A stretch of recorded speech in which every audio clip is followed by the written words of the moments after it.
초록색 텐트가 흉물처럼 아들 집 옥상 구석을 차지하고 있었다. 텐트 입구, 때에 묻은 운동화, 한 켤레가 연 형사의 감각을 건드렸다. 텐트 지퍼는 반쯤 열려 있었고 코를 찌르는 시큼한 냄새. 누구 있어요? 작은 외침은 텅 빈 공기 속으로 사라졌다. 조심스럽게 텐트 안을 들여다봤다. 웅크린 누군가의 실루엣. 덥수룩한 수염이 턱 아래로 삐져나온 모습에 온몸에 소름이 돋았다. 아들 집 옥상의 노숙자라니. 도대체 얼마나 오래된 일일까? 나도 모르게 터져나온 비명. 텐트 안사내가 꿈틀거렸다. 저 경찰 부를 거예요.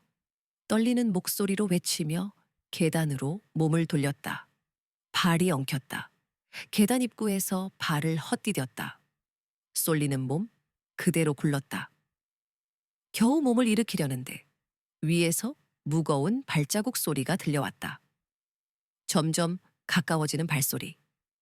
해치려는 건 아닐까? 난간을 붙잡고 일어서려 했지만 까진 무릎이 욱신거렸다. 누구세요? 오지 마세요. 떨리는 목소리에도 발걸음은 멈추지 않았다. 마침내 사내가 모습을 드러냈다. 엄마. 나는 내 귀를 의심했다. 분명 엄마라고 했다. 하지만 아들은 지금 독일 출장 중이었다. 뭐라고요? 사내가 한 계단 더 내려왔다. 얼굴이 보이기 시작했다. 엄마, 나야. 벽을 짚고 겨우 일어섰다. 사내의 얼굴을 똑바로 바라봤다. 헬쓱하게 파인 볼, 덥수룩한 수염, 퀭한 눈. 진진우야. 명문대 나와 대기업 다니는 늘 깔끔한 정장 차림이던 아들이 맞나? 진우 맞아?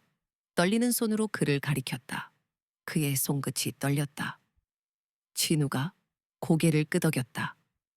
이게 무슨, 너 왜 여기 있어? 독일 출장 갔다며. 민지가 그랬는데. 목소리가 높아졌다. 분노인지 충격인지 알 수 없는 감정이 밀려왔다. 그리고 이 몰골은 뭐야? 도대체 무슨 일이 있었던 거야? 왜 옥상에서, 왜 텐트에서? 충혈된 눈에는 생기가 없었다. 대답 좀 해봐. 진우가 입술을 죽였다. 갈라진 입술 사이로 쉰 목소리가 흘러나왔다. 엄마, 대체 왜 왔어요? 그냥 모른 척하고 가세요. 뭐라고? 무슨 소리야? 난간을 붙잡았다. 무릎이 욱신거렸지만 아픈 줄도 몰랐다. 모른 척하라니. 아들이 이 꼴인데 어떻게 모른 척하나. 당장 설명해. 무슨 일이 있었는지 왜 이렇게 됐는지. 진우가 계단에 주저앉았다. 모든 힘이 빠진 듯 벽에 기대 고개를 떨궜다. 엄마한테 차마 말할 수가 없었어요. 뭘 말할 수가 없어? 내가 무슨 죄라도 지었어? 사람이라도 죽였어? 진우가 고개를 저었다. 그럼 뭐야? 뭐가 그렇게 큰 일이라고 엄마한테 숨기고 이 지경이 돼? 목소리에 눈물이 섞였다. 년 형사 생활 동안 흉악범도 봤지만 아들이 이런 모습일 줄은 상상도 못했다. 회사는, 회사는 어떻게 된 거야? 무당 열근하면 잘리는 거 몰라? 진우가 씁쓸하게 웃었다. 낯선 표정에 가슴이 아팠다. 이미 한 달째 안 나가고 있어요. 뭐? 한 달? 그때 아래층에서 현관문이 벌컥 열리는 소리가 났다. 어머, 어머님. 민지의 다급한 목소리였다. 무서운 일이에요. 아까부터 무슨 소리가? 슬리퍼 소리가 빨라졌다. 한 계단, 두 계단 뛰어오르는 소리. 머리카락이 헝클어진 채 앞치마를 두른 민지가 나타났다. 설거지하다 뛰어나온 듯 고무장갑 한 짝이 앞치마, 주머니에 삐져나와 있었다. 민지가 나를 보자 입을 벌렸다. 어머님, 무릎이, 어머, 피가 나잖아요. 황급히 다가와 무릎을 살폈다. 찢어진 스타킹 사이로 벌어진 상처에서 피가 흘러내렸다. 이게 무슨 어떻게 다치신 거예요? 병원 가야 하는 거 아니에요. 상처가 꽤 깊어 보이는데 민지가 주머니에서 손수건을 꺼내 상처를 닦으려 했다. 그 순간 민지의 시선이 계단 위로 향했다. 얼어붙었다. 벽에 기댄 진우를 발견한 것이다. 진우와 나를 번갈아 봤다. 들킨 사람의 표정이었다. 나는 천천히 일어섰다. 무릎 통증은 잊은 지 오래였다. 지금 이 순간 더 아픈 게 있었다. 민지야. 목소리가 낮게 가라앉았다. 너도 알고 있었니? 아들이 저 꼴로 옥상에서 지내는 걸 알면서도 나한테 숨긴 거야? 민지가 눈물을 글썽이며 고개를 숙였다. 대답 대신 작은 신음소리만 냈다. 지난주에도 전화했잖아. 진우 독일 출장 가서 잘 지낸다고, 일이 바빠서 전화 못한다고. 그게 다 거짓말이었어. 목소리가 높아졌다. 배신감이 가슴을 짓눌렀다. 어머님께는 걱정 끼치고 싶지 않다고까지 했잖아. 그러면서 내 남편이 저렇게 망가져서 옥상에서 노숙자처럼 지내게 뒀다고. 민지의 어깨가 들썩였다. 눈물이 볼을 타고 흘러내렸다. 어머님, 정말 죄송해요. 저도 어떻게 해야 할지 몰라서. 시어머니한테 연락 한 통 하는 것도 몰라? 내가 남이야? 진우 엄마잖아. 아들이 큰일 났으면 엄마한테 알려야 되는 거 아니야? 목소리에 울음이 섞였다. 내가 일주일 동안 전화해도 안 받길래 얼마나 걱정했는지 알아. 카톡 보내도 읽지도 않고 혹시 무슨 사고라도 났나 싶어서 잠도 제대로 못 잤어. 민지가 흐느끼며 말했다. 죄송해요. 정말 죄송해요, 네 어머님. 그래서 내가 오죽했으면 오늘 새벽 첫 기차 타고 여기까지 왔겠어. 부산에서 서울까지 4시간 내내 가슴 조이면서 왔다고?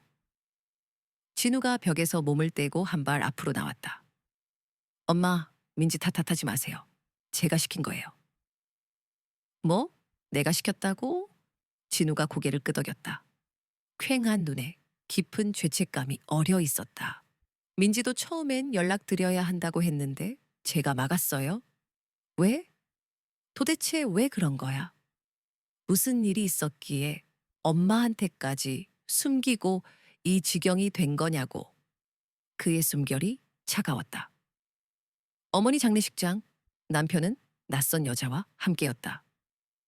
어머님, 일단 들어가시죠. 민지의 목소리가 불안하게 떨렸다. 상처 치료부터. 치료는 무슨? 나는 민지의 팔을 뿌리쳤다. 당장 말해. 도대체 무슨 일이야? 민지의 시선은 진우에게 향했다. 간절한 눈빛. 진우는 깊은 한숨을 삼켰다. 2달 전이었어요. 그의 목소리는 미세하게 떨렸다. 그날 빗소리가 창문을 두드렸다.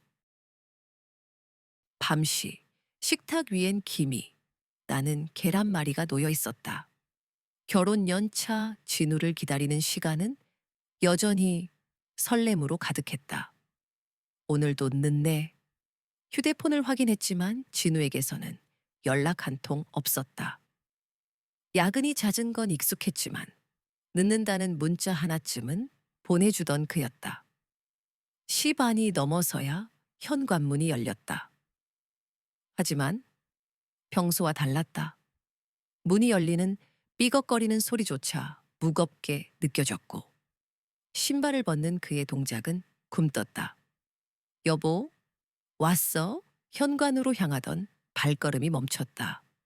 진우의 얼굴은 핏기 없이 창백했고 그의 눈은 초점을 잃은 듯 텅 비어 있었다. 마치 세상의 모든 희망을 놓아버린 사람처럼 그의 표정은 절망 그 자체였다. 여보, 무슨 일 있어? 왜 그래? 진우는 대답 없이 거실로 들어와 의자에 털썩 주저앉았다. 2손으로 머리를 감싸 쥔 채 꼼짝도 하지 않았다. 혹시 회사에서 무슨 일 있었어? 잘린 거야? 진우가 천천히 고개를 들었다. 충혈된 눈, 바짝 마른 입술. 그것보다 더 나쁜 일이야. 진우의 손이 미세하게 떨렸다. 그는 냉장고에서 소주병을 꺼내 뚜껑을 따려 했지만 손에 힘이 들어가지 않는 듯 쉽지 않았다. 그만 마셔. 무슨 일인지 말해봐.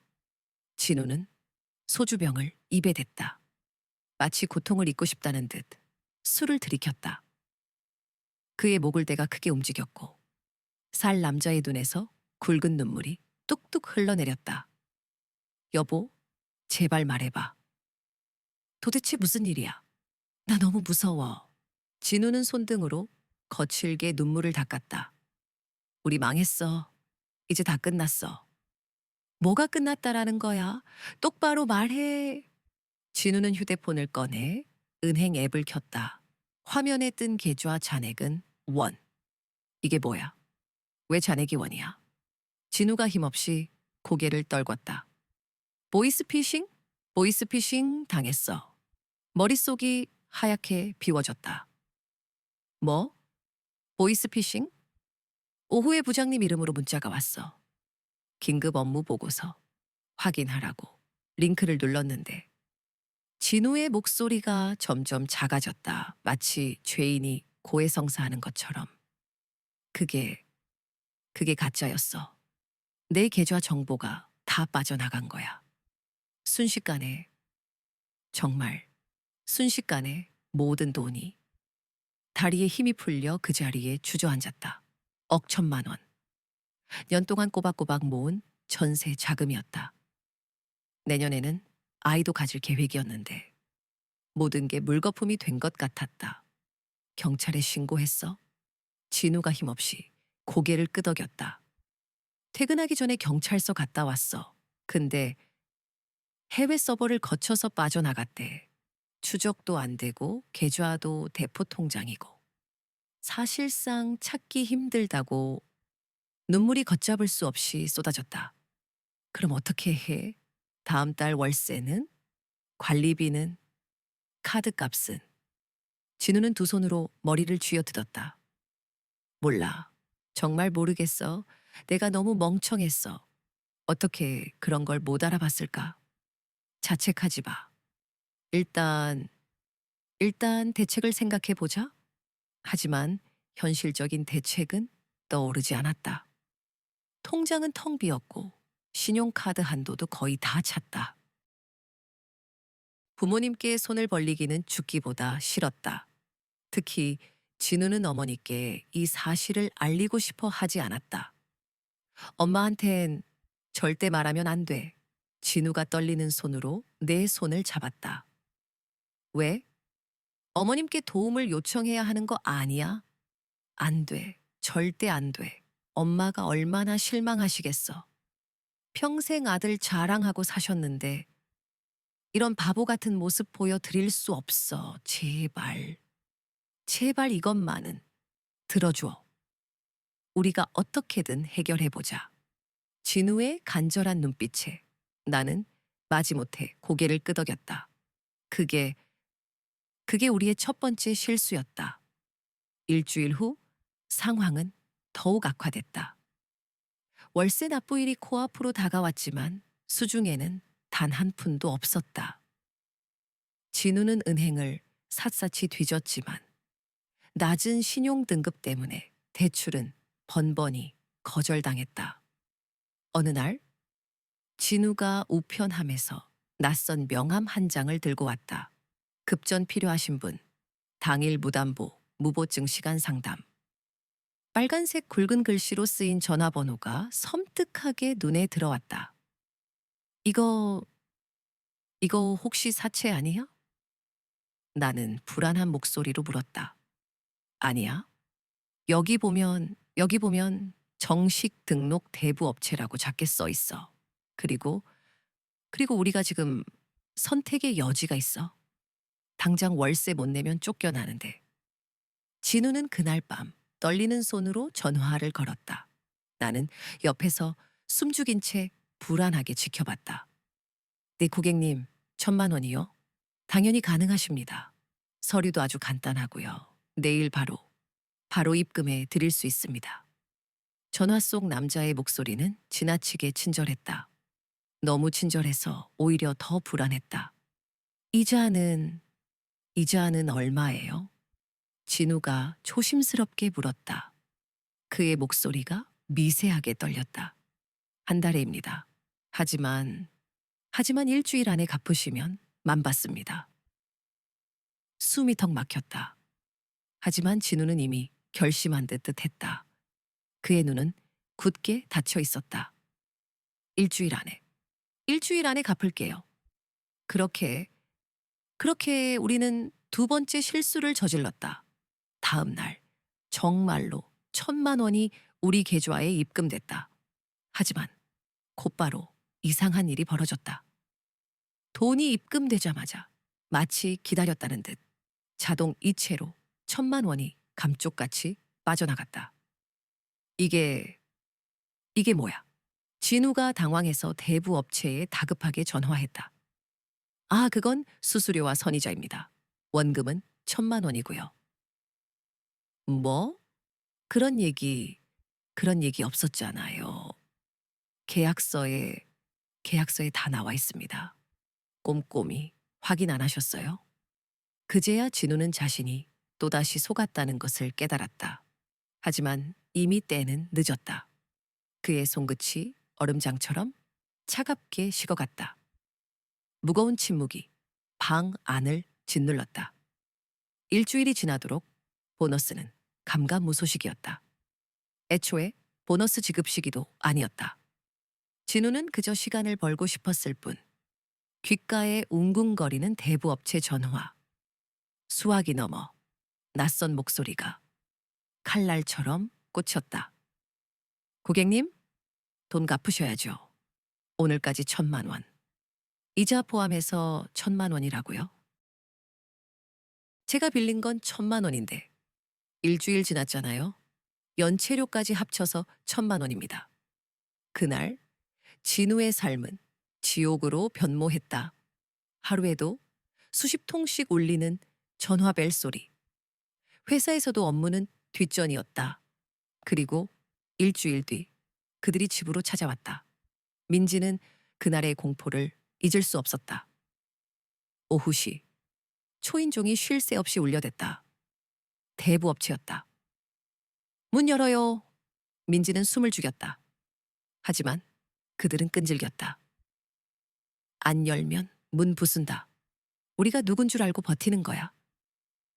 두려움에 질린 민지는 떨리는 손으로 문을 열었다. 눈앞에 나타난 건 덩치 큰 남자 둘. 한 명은 온몸에 문신. 다른 한 명은 금리를 번뜩였다. 남편 어디 있어? 회사에 갔어요. 거짓말하지 마. 오늘 안 나갔다고 들었어. 그들은 거침없이 집 안으로 들이닥쳤다. 민지가 막아섰지만 역부족이었다. 어디 숨었나 보자. 옷장을 열고 화장실 문을 발로 차고 침대 밑까지 샅샅이 뒤졌다. 집 안은 순식간에 난장판이 되었다. 진짜 없네. 그럼 부인이라도 책임져야 되는 거 아니야? 문신 사내가 민지를 위아래로 훑어봤다. 그 시선에 민지는 온몸이 얼어붙었다. 일단 오늘은 봐주지. 하지만 계속 안 갚으면 부인이 대신 갚는 방법도 있다는 거 알지? 그들이 사라진 후 민지는 바닥에 주저앉아 흐느꼈다. 진우에게 전화했지만 받지 않았다. 그날 밤 진우가 돌아왔을 때 그의 얼굴은 이미 반쯤 죽은 사람 같았다. 미안해. 정말 미안해. 이제 어떻게 할 거야? 저 사람들 계속 올 거야. 내가 집에 없으면 돼. 나를 못 찾으면. 그렇게 진우는 집을 나갔다. 처음엔 찜질방에서 지냈지만 돈이 떨어지자 결국 옥상에 텐트를 쳤다. 민지는 매일 밤 옥상으로 올라가 진우에게 먹을 것을 가져다 주었다. 컵라면, 김밥, 빵. 그렇게 2달이 흘렀다. 그리고 오늘 시어머니가 찾아왔다. 민지야, 떨리는 목소리가 외쳤다. 분노와 안타까움, 배신감이 뒤섞인 절규였다. 알고도 숨겼구나. 내 아들이 저 꼴이 될 때까지. 목소리가 갈라졌다. 년 형사 생활 동안 그 어떤 흉악범 앞에서도 흔들리지 않았던 그녀였다. 하지만 지금 이 순간만큼은 그저 아들을 걱정하는 어머니일 뿐이었다. 2달이야, 2달. 내 아들이 노숙자처럼 옥상에서 지낸 게 2달이라고. 민지는 고개를 숙인 채 눈물을 쏟았다. 어머님, 죄송해요. 죄송하다고? 그 말로 끝이야. 무릎에서 피가 흘렀지만 아픈 줄도 몰랐다. 지금 이 상황이 더 고통스러웠다. 진우가 앞으로 나섰다. 초췌한 얼굴에 깊은 죄책감이 어려 있었다. 엄마, 민지 탓하지 마세요. 목소리가 쉬어 있었다. 제대로 먹지도 자지도 못한 사람의 목소리였다. 제가 시킨 거예요. 제가 협박했어요. 만약 엄마한테 알리면 정말 죽어버리겠다고. 뭐라고? 나는 놀라 진우를 바라봤다. 진우는 시선을 피하며 말을 이었다. 저는 평생 엄마 자랑이었잖아요. 명문대 가고 대기업 들어가고 엄마가 친구들한테 아들 자랑할 때 그렇게 행복해 하셨잖아요. 목소리가 떨렸다. 그런데 하루아침에 바보가 됐어요. 보이스피싱에 당하고 사채까지 쓰고 이런 한심한 모습을 어떻게 보여드려요? 차라리 죽는 게 나았어요. 진우야, 나는 소리쳤다. 그리고 비틀거리며 진우에게 다가갔다. 무릎의 통증을 억누르며 진우 앞에 섰다. 그의 얼굴을 2손으로 감쌌다. 앙상하게 뼈만 남은 볼이 느껴졌다. 언제 이렇게 말랐을까? 내 아들이 언제 이렇게 초라해졌을까? 엄마한테 실망시키고 싶지 않았다고. 바보야. 이게 더 실망이야. 아들이 죽을 지경인데 엄마가 모르고 있는 게 더 잔인한 거라고. 진우의 눈에서 억지로 참으려던 눈물이 볼을 타고 흘러내렸다. 엄마 미안해요. 정말 미안해요. 울지 마. 아직 늦지 않았어. 엄마가 있잖아. 나는 진우를 꽉 끌어안았다. 뼈만 앙상한 몸이 느껴졌다. 얼마나 굶주리고 고생했을까. 민지도 옆에서 흐느끼고 있었다. 어머님, 저도 정말 죄송해요. 매일매일이 지옥이었어요. 진우 씨가 옥상에서 자는 거 알면서도 제가 아무것도 해줄 수가 없어서. 나는 한 손을 뻗어 민지의 손을 잡았다. 차가운 손이었다. 어머님, 사채업자들이 매일 와요. 협박하고 무서워서 밖에도 못 나가요. 언제 또 올지 몰라서. 이제야 민지의 얼굴을 자세히 볼 수 있었다. 화장으로 가리려 했지만 짙은 다크서클이 내려앉아 있었다. 볼도 움푹 들어가 있었고 입술도 바싹 말라 있었다. 민지 역시 제대로 먹지 못하고 있었던 것이다. 그 나쁜 놈들 내 안에서 형사의 본능이 깨어났다. 내 가족을 이렇게 만든 놈들을 용서할 수 없었다. 진우가 힘없이 말했다.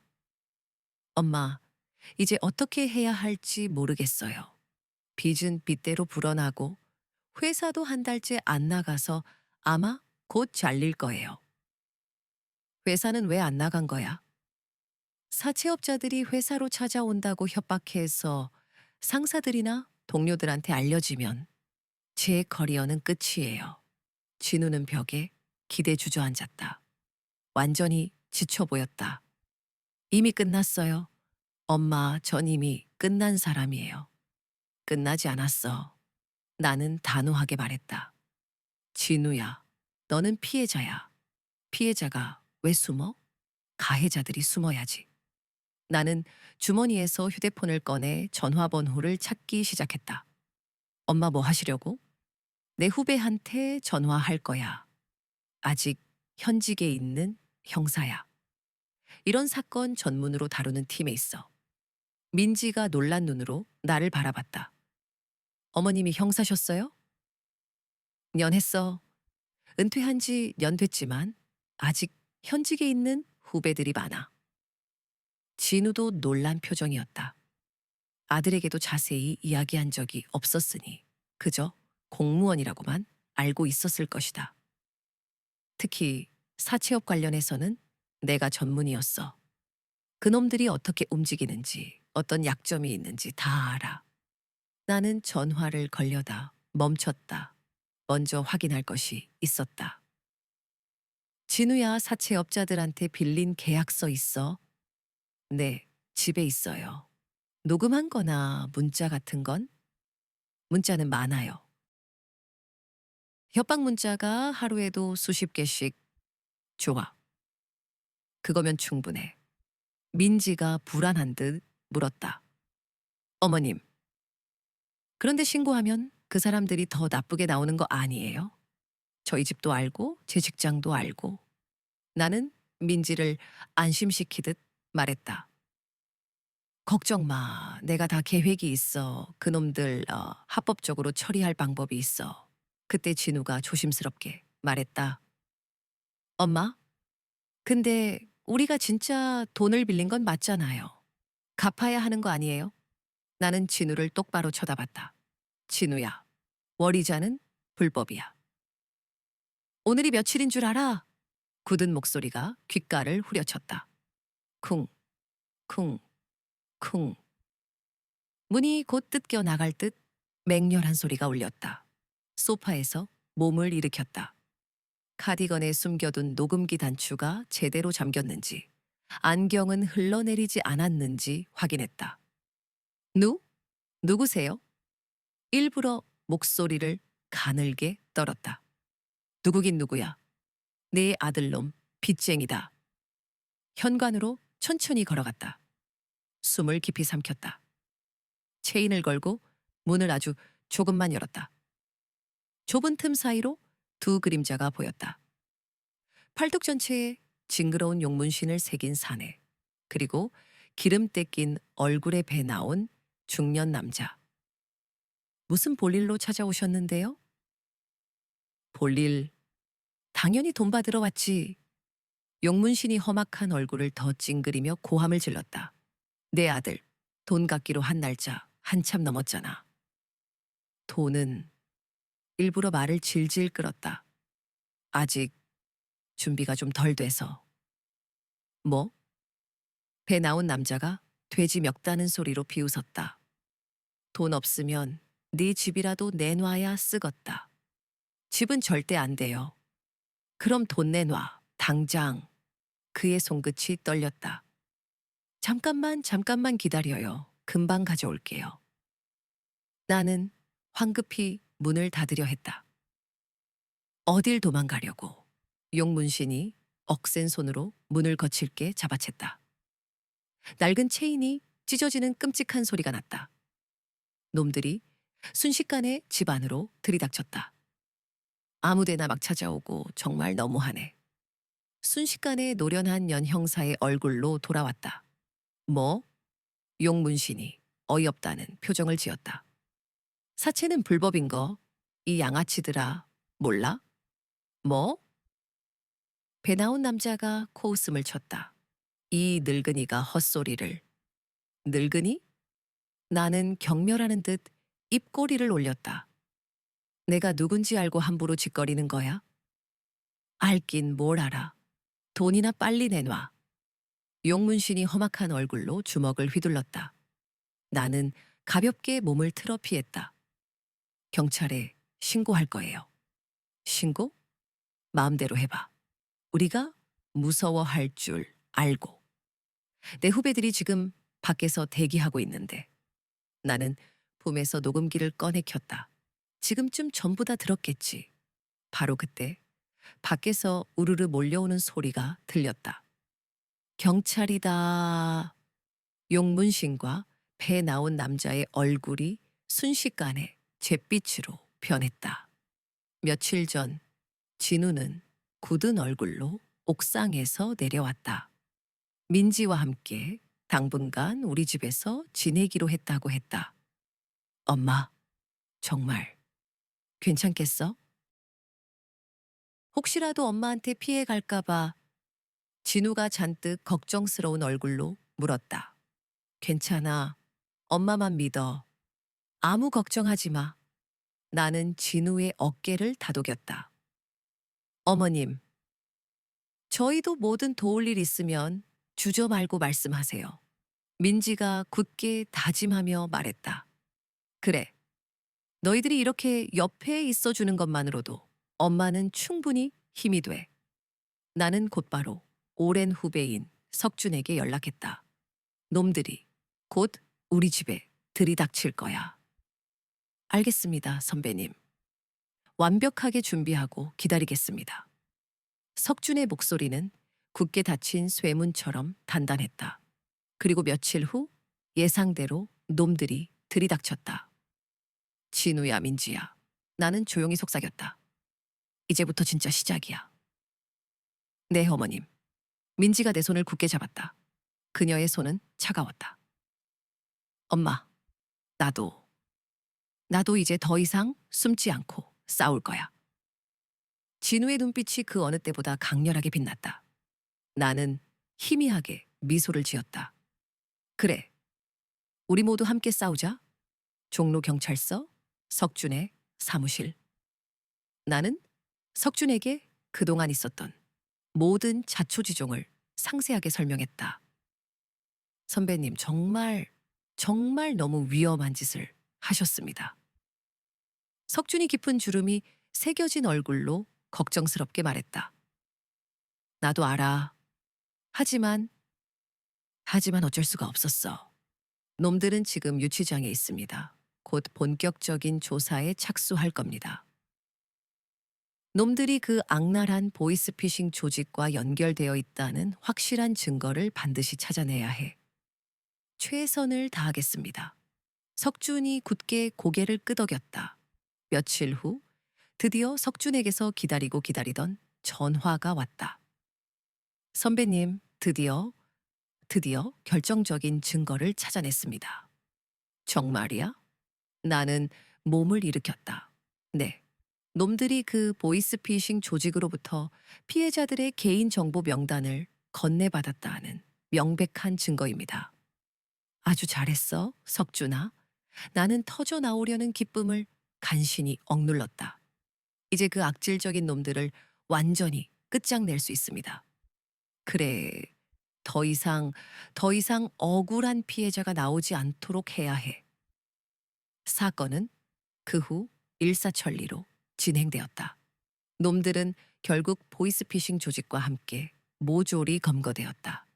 진우는 오랫동안 짓눌렀던 억울함을 비로소 풀 수 있었고, 민지는 안도의 눈물을 글썽였다. 엄마, 정말 고마워.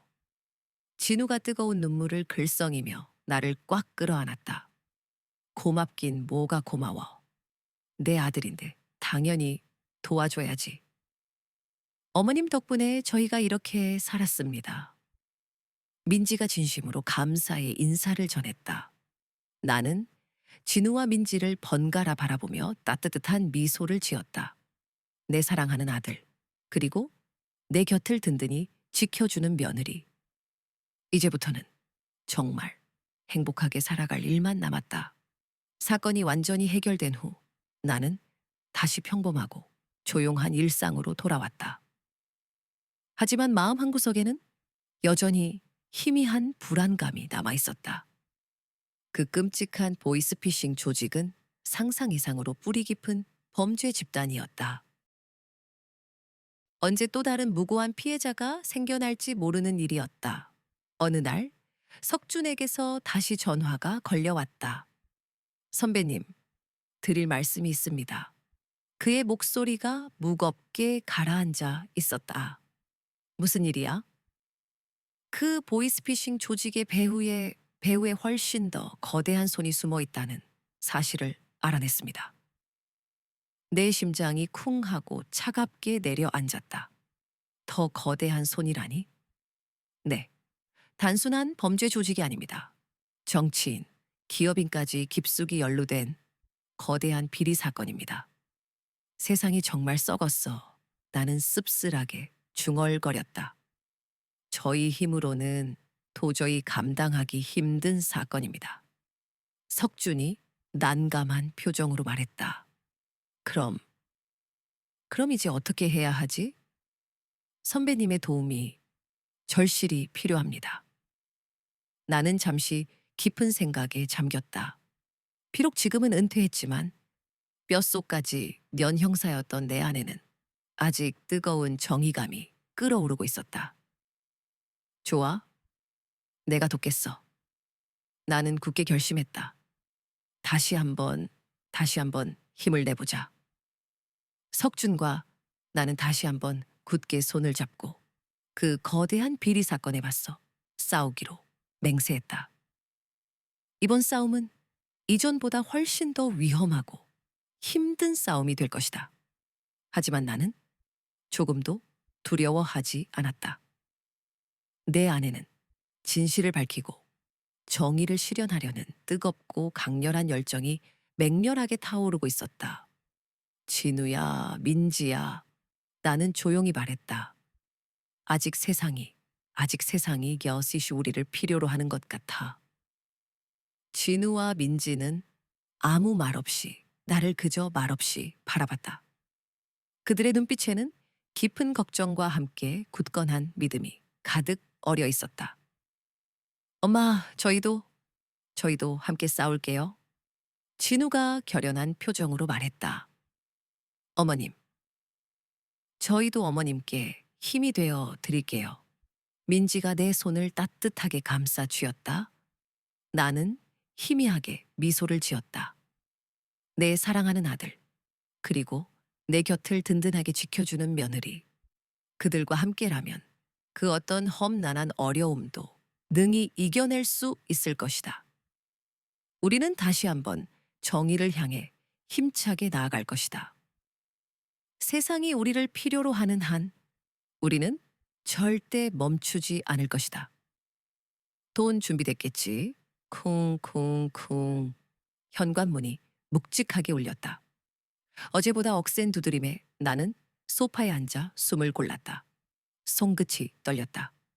단추 녹음기와 안경 카메라를 점검했다. 가방 안에는 석준이 새벽에 가져다 준 가짜 돈 뭉치가 놓여 있었다.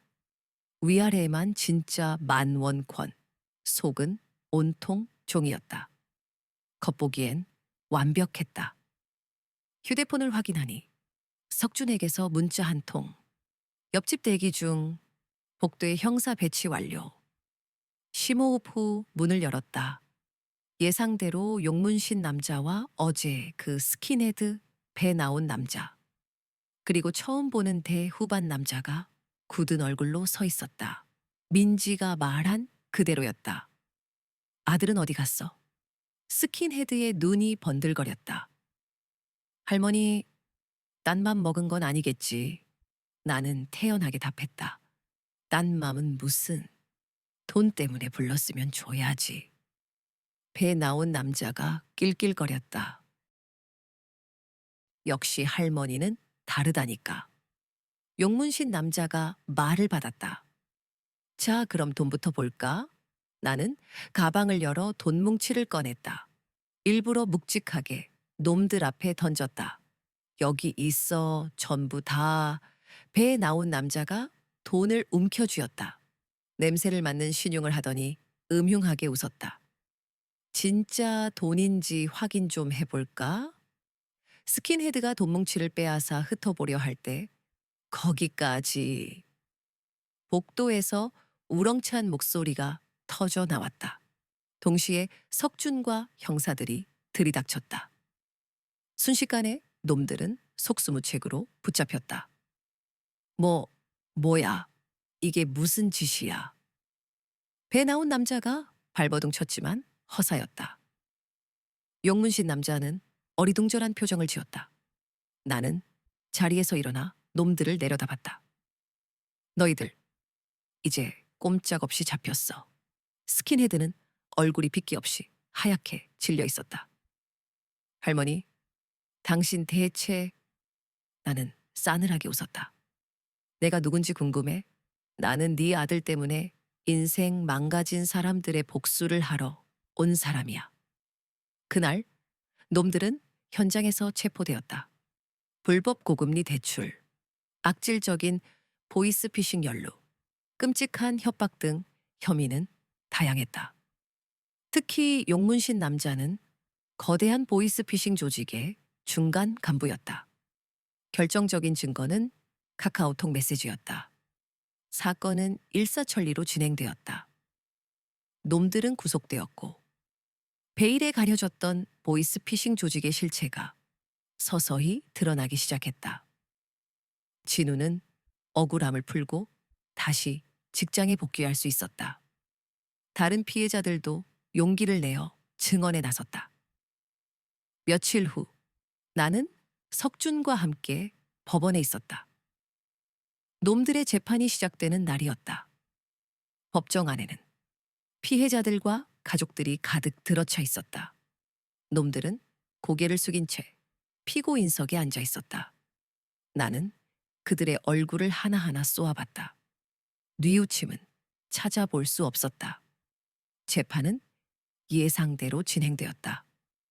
검사는 놈들의 죄상을 낱낱이 밝혔고 피해자들의 고통스러운 증언이 이어졌다.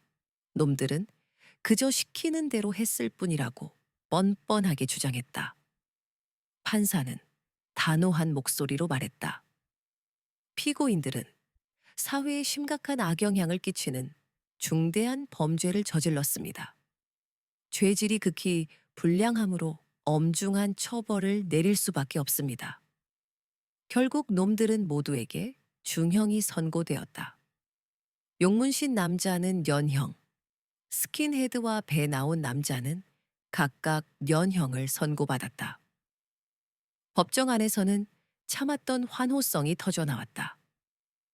나는 가슴 깊은 곳에서 뜨거운 감동이 벅차오르는 것을 느꼈다. 재판이 끝나고 나는 법원 밖으로 나왔다. 하늘은 한없이 맑고 푸르렀다. 나는 깊은 숨을 쉬었다. 모든 것이 마침내 끝났다. 진우에게서 전화가 왔다. 엄마, 정말 고마워요. 엄마 덕분에 다시 시작할 수 있게 됐어요. 나는 울먹이는 목소리로 대답했다. 아니다. 네가 잘 해낸 거야. 이제 행복하게 살아. 나는 집으로 돌아왔다. 거실에는 진우가 선물한 아름다운 꽃다발이 놓여 있었다. 은은한 꽃향기가 집안 가득 퍼져나갔다. 나는 꽃다발을 끌어안고 눈을 감았다. 지난 몇 달 동안의 끔찍한 고통과 분노, 깊은 슬픔이 파도처럼 밀려왔다. 하지만 이제 정말 괜찮다. 다시 힘차게 일어설 수 있다. 나는 탁자 위에 소중하게 놓인 사진 액자를 바라봤다. 환하게 웃고 있는 사랑하는 아들의 모습. 나는 사진을 조심스럽게 쓰다듬으며 속삭였다. 진우야, 이제 아무 걱정 마. 엄마가 다 해결했어. 그날 밤 나는 그 어느 때보다 편안하게 잠들 수 있었다. 지난 몇 달 동안 단 한 번도 느껴보지 못했던 진정한 평화로운 잠이었다. 꿈속에서 나는 아들과 함께 끝없이 펼쳐진 푸른 바닷가를 걷고 있었다. 아들은 내 손을 따뜻하게 잡고 환하게 웃고 있었다. 나는 영원히 이 행복한 꿈속에서 깨어나고 싶지 않았다. 나는 다시 평범한 일상으로 돌아왔다. 오랫동안 해왔던 형사일을 깨끗하게 그만두고 작고 아담한 카페를 조심스럽게 열었다. 카페 이름은 당연히 진우였다. 매일 아침 카페 문을 활짝 열고 정성껏 손님들을 맞이했다. 손님들은 향긋한 커피를 마시며 따뜻한 이야기를 나누고 얼굴에는 웃음꽃이 활짝 피어났다. 나는 그들의 행복한 모습을 보며 진정한 행복을 느꼈다. 어느 날 카페에 앳된 젊은 여자가 조심스럽게 찾아왔다. 여자는 망설이며 내게 말을 걸었다. 혹시 진우 엄마 되시나요? 나는 따뜻한 미소를 지으며 고개를 끄덕였다. 여자는 감격한 듯 눈물을 글썽이며 떨리는 손으로 내 손을 잡았다. 정말 진심으로 감사합니다. 아주머니 덕분에 저희 아빠가 끔찍한 보이스피싱 사기를 당하지 않으셨어요. 나는 여자의 손을 따뜻하게 감싸 쥐었다. 천만에요.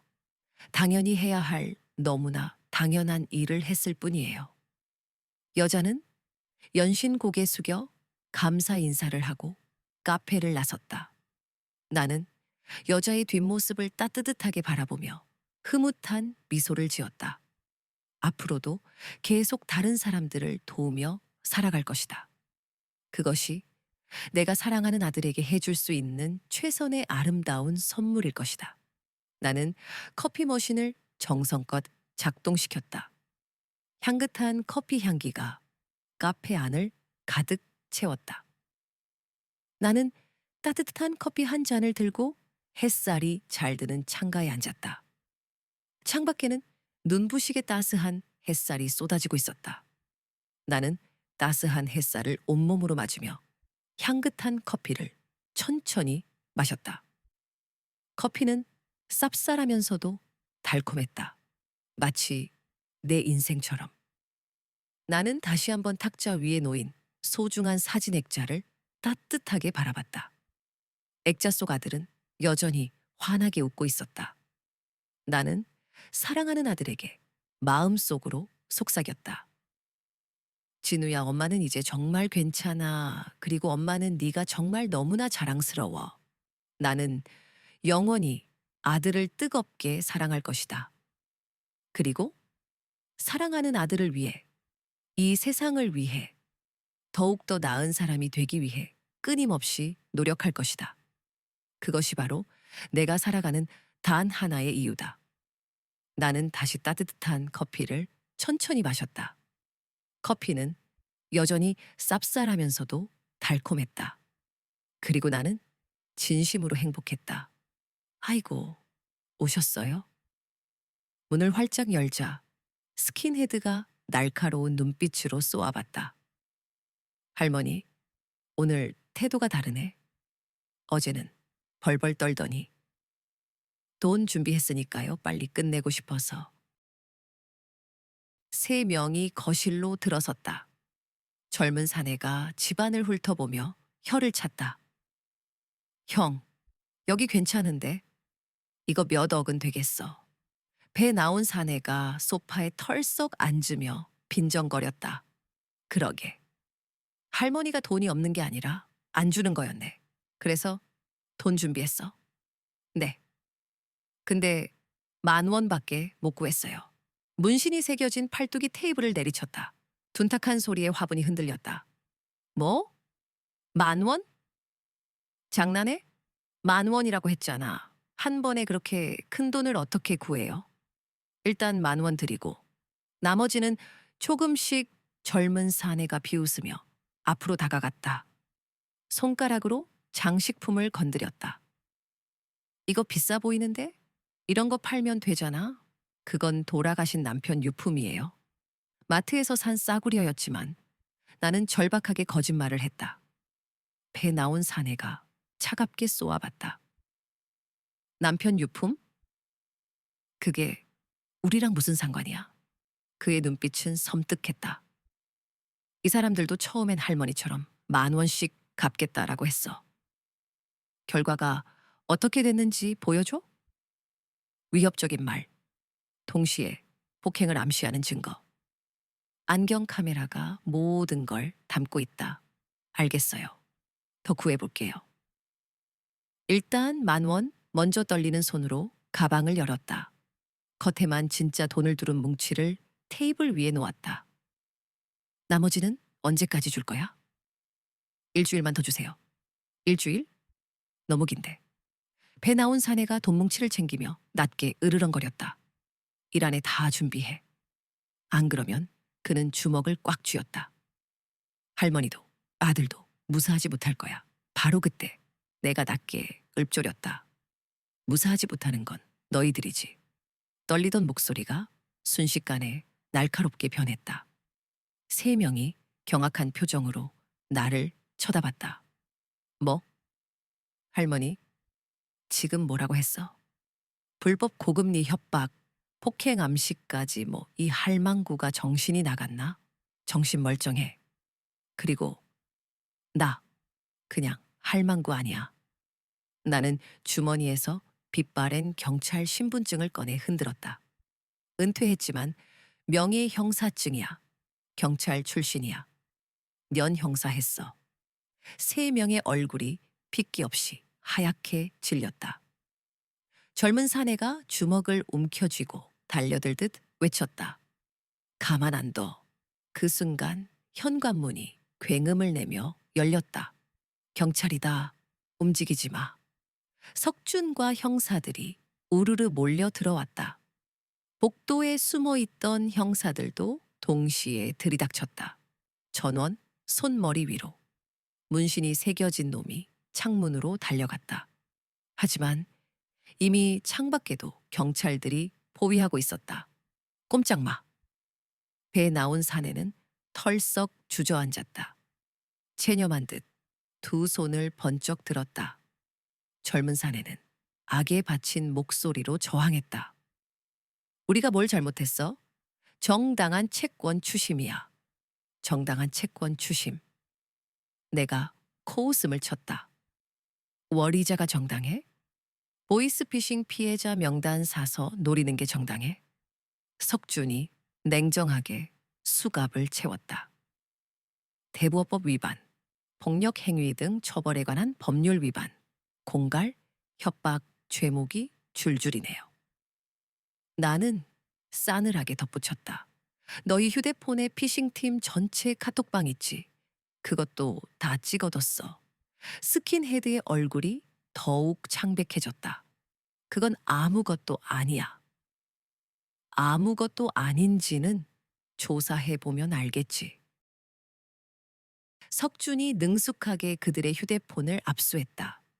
디지털 포렌식 들어가면 다 나올 거예요. 보이스피싱 조직과 어떻게 연결되어 있는지. 세 명 모두에게 쇠붙이가 채워졌다. 스킨헤드가 살기등등한 눈으로 나를 노려보며 악을 썼다. 할망구. 가만 안 둬. 우리 형님들이 나는 그의 앞에 바싹 다가섰다. 그 형님들도 곧 잡힐 거야. 너희가 불면 되니까. 우리가 왜 불어? 안 불면 너희만 죄다 뒤집어 쓰는 거야. 보이스피싱 조직과 연계된 게 드러나면 형량이 얼마나 늘어나는지 알아? 배 나온 사내가 깊은 한숨을 내쉬었다. 아, 재수없게 형사 출신을 만나네. 재수가 아니라 천벌이지. 남의 불행을 이용해서 돈 버는 놈들의 말로야. 형사들이 그들을 끌고 나가려 할 때 현관에서 진우와 민지가 나타났다. 석준이 미리 연락해둔 것이다. 진우는 사채업자들을 보자 온몸을 떨었다. 2달 동안 그를 올감했던 악마들이었다. 어이구, 숨어있던 쥐새끼가 나타났네. 나는 진우를 막아섰다. 진우야, 그만해. 저놈들은 이제 끝이야. 민지도 눈물을 글썽였다. 2달간의 악몽이 끝나는 순간이었다. 형사들이 사채업자들을 데리고 사라졌다.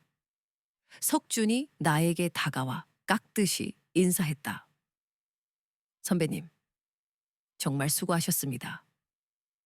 선배님 아니었으면 이 사건 해결 못했을 거예요.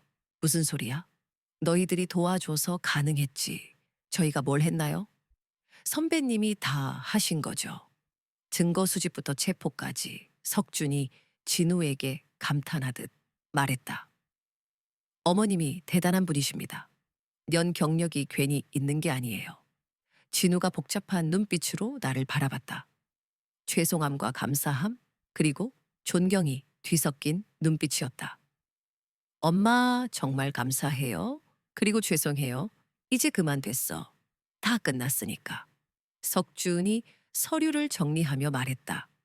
이제 조사받으러 오셔야 하는데 진우 씨도 피해자 진술을 해야 하고요. 알겠어요. 언제든지 가겠습니다. 석준이가 미소를 지으며 덧붙였다. 그리고 좋은 소식이 하나 더 있어요. 이번 수사로 보이스피싱 조직 전체를 잡을 수 있을 것 같아요. 압수한 휴대폰에서 엄청난 자료가 나왔거든요. 정말이요? 민지가 놀란 눈으로 물었다. 네. 피해자가 명이 넘어요. 피해 금액도 수십억 원이고요. 아마 이번 사건은 뉴스에도 크게 날 거예요. 진우가 불안한 듯 물었다. 저희 이름도 나오나요? 아니요. 피해자 보호 차원에서 신원은 공개 안 합니다. 걱정 마세요. 그제야 진우와 민지가 안도의 한숨을 내쉬었다. 석준이와 형사들이 떠나고 우리 세 사람만 거실에 남았다. 무거운 침묵이 흘렀다. 지난 2달간의 고통스러운 시간들이 파노라마처럼 스쳐 지나갔을 것이다. 엄마, 정말 멋있었어요. 그 나쁜 놈들 앞에서 당당하게 민지도 고개를 끄덕였다. 저도 정말 놀랐어요. 어머님이 그렇게 강한 분인 줄 몰랐어요. 나는 따뜻한 눈길로 두 사람을 바라봤다. 강한 게 아니야. 그저 내 가족을 지키고 싶었을 뿐이야. 나는 두 사람을 따뜻하게 안았다. 이제 다시 시작하자. 돈은 잃었지만 우리는 서로가 있잖아. 창밖으로 따스한 오후 햇살이 쏟아졌다. 어둡고 길었던 터널을 빠져나온 것 같았다. 그 후 개월이 흘렀다. 사채업자들은 보이스피싱 조직과 함께 검거되었다. 사건은 뉴스에 대서특필되었고 경찰 수사 결과 피해자가 명이 넘는다는 사실이 밝혀졌다. 진우는 피해자로 분류되어 법적 보호를 받았고 비록 전액은 아니지만 일부 피해 보상금도 받을 수 있었다. 무엇보다 기쁜 일은 진우가 직장에 복귀했다는 것이다. 회사에서도 보이스피싱 피해 사실을 알고는 오히려 위로하며 따뜻하게 맞아주었다. 어느 일요일 오후, 오랜만에 온 가족이 우리 집에 모였다. 엄마 된장찌개 정말 맛있어요. 진우가 밥 한 공기를 뚝딱 비우며 볼이 발그레해졌다. 천천히 먹어. 더 있어. 민지가 조심스럽게 입을 열었다. 얼굴이 붉게 물들었다. 어머님, 드릴 말씀이 있어요. 뭔데? 민지가 진우를 힐끗 보고 진우가 나섰다. 저희 아기가 생겼어요. 숟가락을 쥔 손이 멈칫했다. 정말? 정말이야? 민지가 초음파 사진을 내밀었다. 흐릿하지만 작은 생명이 꿈틀거리는 듯 했다. 병원에서 확인했어요. 벌써 2달이래요. 눈물이 왈칵 쏟아졌다. 그 끔찍한 시간 속에서도 새 생명이 자라고 있었다니. 그동안 힘들었을 텐데. 입도 쓴 아내? 조금 하는데 괜찮아요. 이제 모든 게 해결됐으니까 마음이 편해서 그런지 몸도 좋아요. 진우가 조심스럽게 내 손을 잡았다. 엄마, 이번엔 정말 잘할게요. 좋은 아빠가 될게요. 당연히 그래야지. 민지가 환하게 웃으며 말했다. 우리 아기가 아직 태명이 없는데 어머님이 지어주세요. 태명? 네. 어머님이 지어주신 이름이면 뭐든 좋아요. 잠시 생각에 잠겼다. 희망이는 어때? 우리 가족의 새 희망이니까. 희망이 좋아요. 민지가 볼록한 배를 쓰다듬으며 말했다. 희망아, 할머니가 너를 얼마나 기다리시는지 알아? 건강하게만 자라다오. 뭔가 이상해. 왜 이렇게 연락이 안 되지? 며느리에게 10번도 넘게 전화를 걸었지만 매번 연결음조차 들리지 않았다. 불안감이 엄습해 아들 집으로 향했다. 민지야. 문을 두드리는 순간 굉음처럼 음악 소리가 쏟아져 나왔다. 이게 대체 무슨 일이야? 민지야? 너 안에 있니?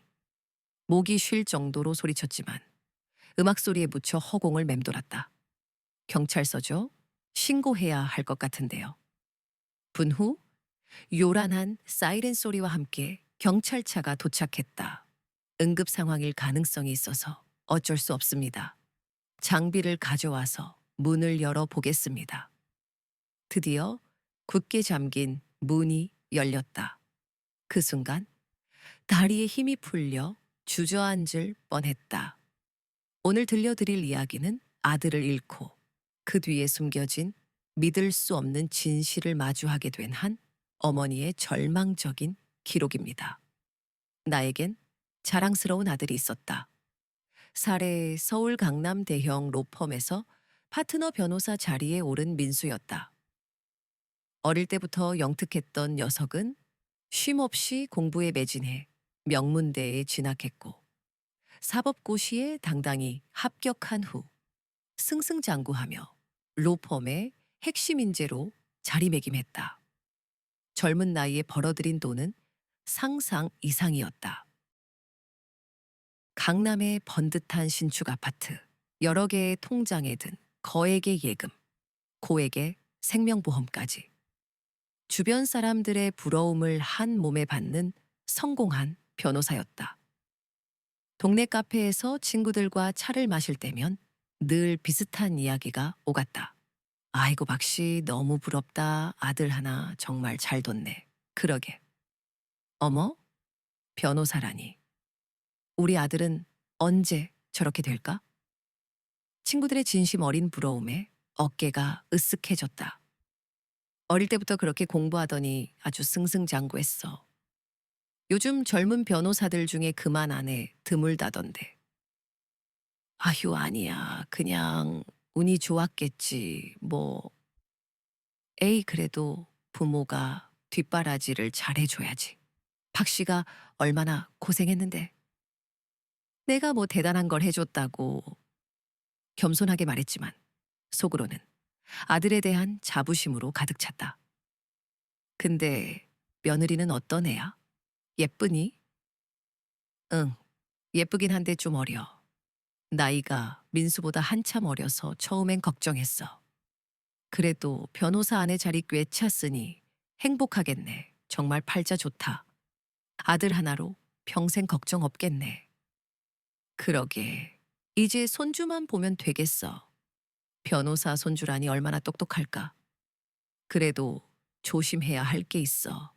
요즘 며느리들이 무섭다더라. 무슨 소리야? 시어머니 무시하고 남편 돈만 좋아하는 애들 많다고 하던데. 우리 며느리는 안 그래. 나한테도 잘해. 그때만 해도 나는 아무것도 알지 못했다. 며느리가 어떤 속내를 감추고 있는지, 우리 민수에게 어떤 끔찍한 일이 벌어질지 상상조차 하지 못했다. 그저 자랑스러운 아들이 있다는 사실만으로도 더 더할 나위 없이 행복했던 시절이었다. 민수는 결혼한 지 년 정도 되었고 겉으로 보기에는 아내와 행복하게 잘 지내는 듯 했다. 며느리는 가끔 철없는 행동을 하기도 했지만 민수가 워낙 좋아하니까 크게 신경 쓰지 않으려고 애썼다. 결혼 초에는 꼬박꼬박 전화도 받고 명절 때면 밝은 얼굴로 살갑게 인사도 건네곤 했다. 하지만 시간이 흐르면서 묘하게 달라지기 시작했다. 어느 날 민수가 갑작스러운 출장을 가게 되어 며느리에게 전화를 걸었다. 여보세요? 아, 어머님. 민수 출장 잘 갔어? 밥은 잘 챙겨 먹고 있고? 어머님, 죄송한데요. 오빠 일은 오빠한테 직접 물어보세요. 뭐? 저도 지금 너무 바빴어요. 그럼 끊을게요. 뚝 하고 전화가 끊어졌다. 멍하니 수화기를 들고 있었다. 내가 혹시 무슨 실수를 한 걸까? 그리고 얼마 지나지 않아 내 생일이 다가왔지만 며느리는 완전히 잊고 있었다. 민수가 퇴근길에 케이크를 사들고 왔을 때 며느리는 그제야 깜짝 놀란 표정을 지었다. 어, 오늘이 어머님 생신이었어요? 응, 오늘이었어. 아, 정말 죄송해요. 깜빡했네요. 그러고는 아무렇지도 않다는 듯 소파에 앉아 케이크를 먹기 시작했다. 민수는 당황한 표정으로 며느리를 힐끗 쳐다봤지만 아무 말도 하지 못했다. 그날 밤 민수가 따로 찾아와 연신 사과했다. 어머니, 정말 죄송해요. 제가 미리 말씀드렸어야 했는데. 아니야, 괜찮아. 바빠서 깜빡할 수도 있지. 그래도 이런 일이 있어서는 안 되죠. 제가 민지한테 잘 말해 둘게요. 민수는 진심으로 미안해하는 눈치였다. 며느리 대신 사과하며 나중에 따로 비싼 선물을 사다 주기도 했다. 그 후로도 비슷한 일들이 몇 번 더 반복되었다. 명절 때 며느리가 늦잠을 자서 차례상 준비를 돕지 않는다거나 내가 몸져 누웠을 때 문병조차 오지 않았다. 그럴 때마다 민수가 나서서 모든 것을 챙겼다. 며느리가 조금만 신경 써 줬으면 좋으련만 항상 민수가 혼자 모든 짐을 짊어지는 듯 했다. 하지만 민수가 워낙 자상하고 세심하게 챙겨주었기에 별다른 문제가 없을 거라고 애써 믿었다. 어쩌면 며느리가 아직 어려서 철이 없는 것일 뿐이라고. 시간이 지나면 자연스럽게 나아질 거라고 막연히 기대했다. 어머니, 요즘 회사 일이 너무 많아서 자주 연락도 못 드려서 정말 죄송해요. 민수는 늘 입버릇처럼 말했다. 바쁜 건 충분히 이해했지만 가끔 그의 목소리가 지나치게 지쳐 있는 듯해서 마음 한 구석이 불안했다.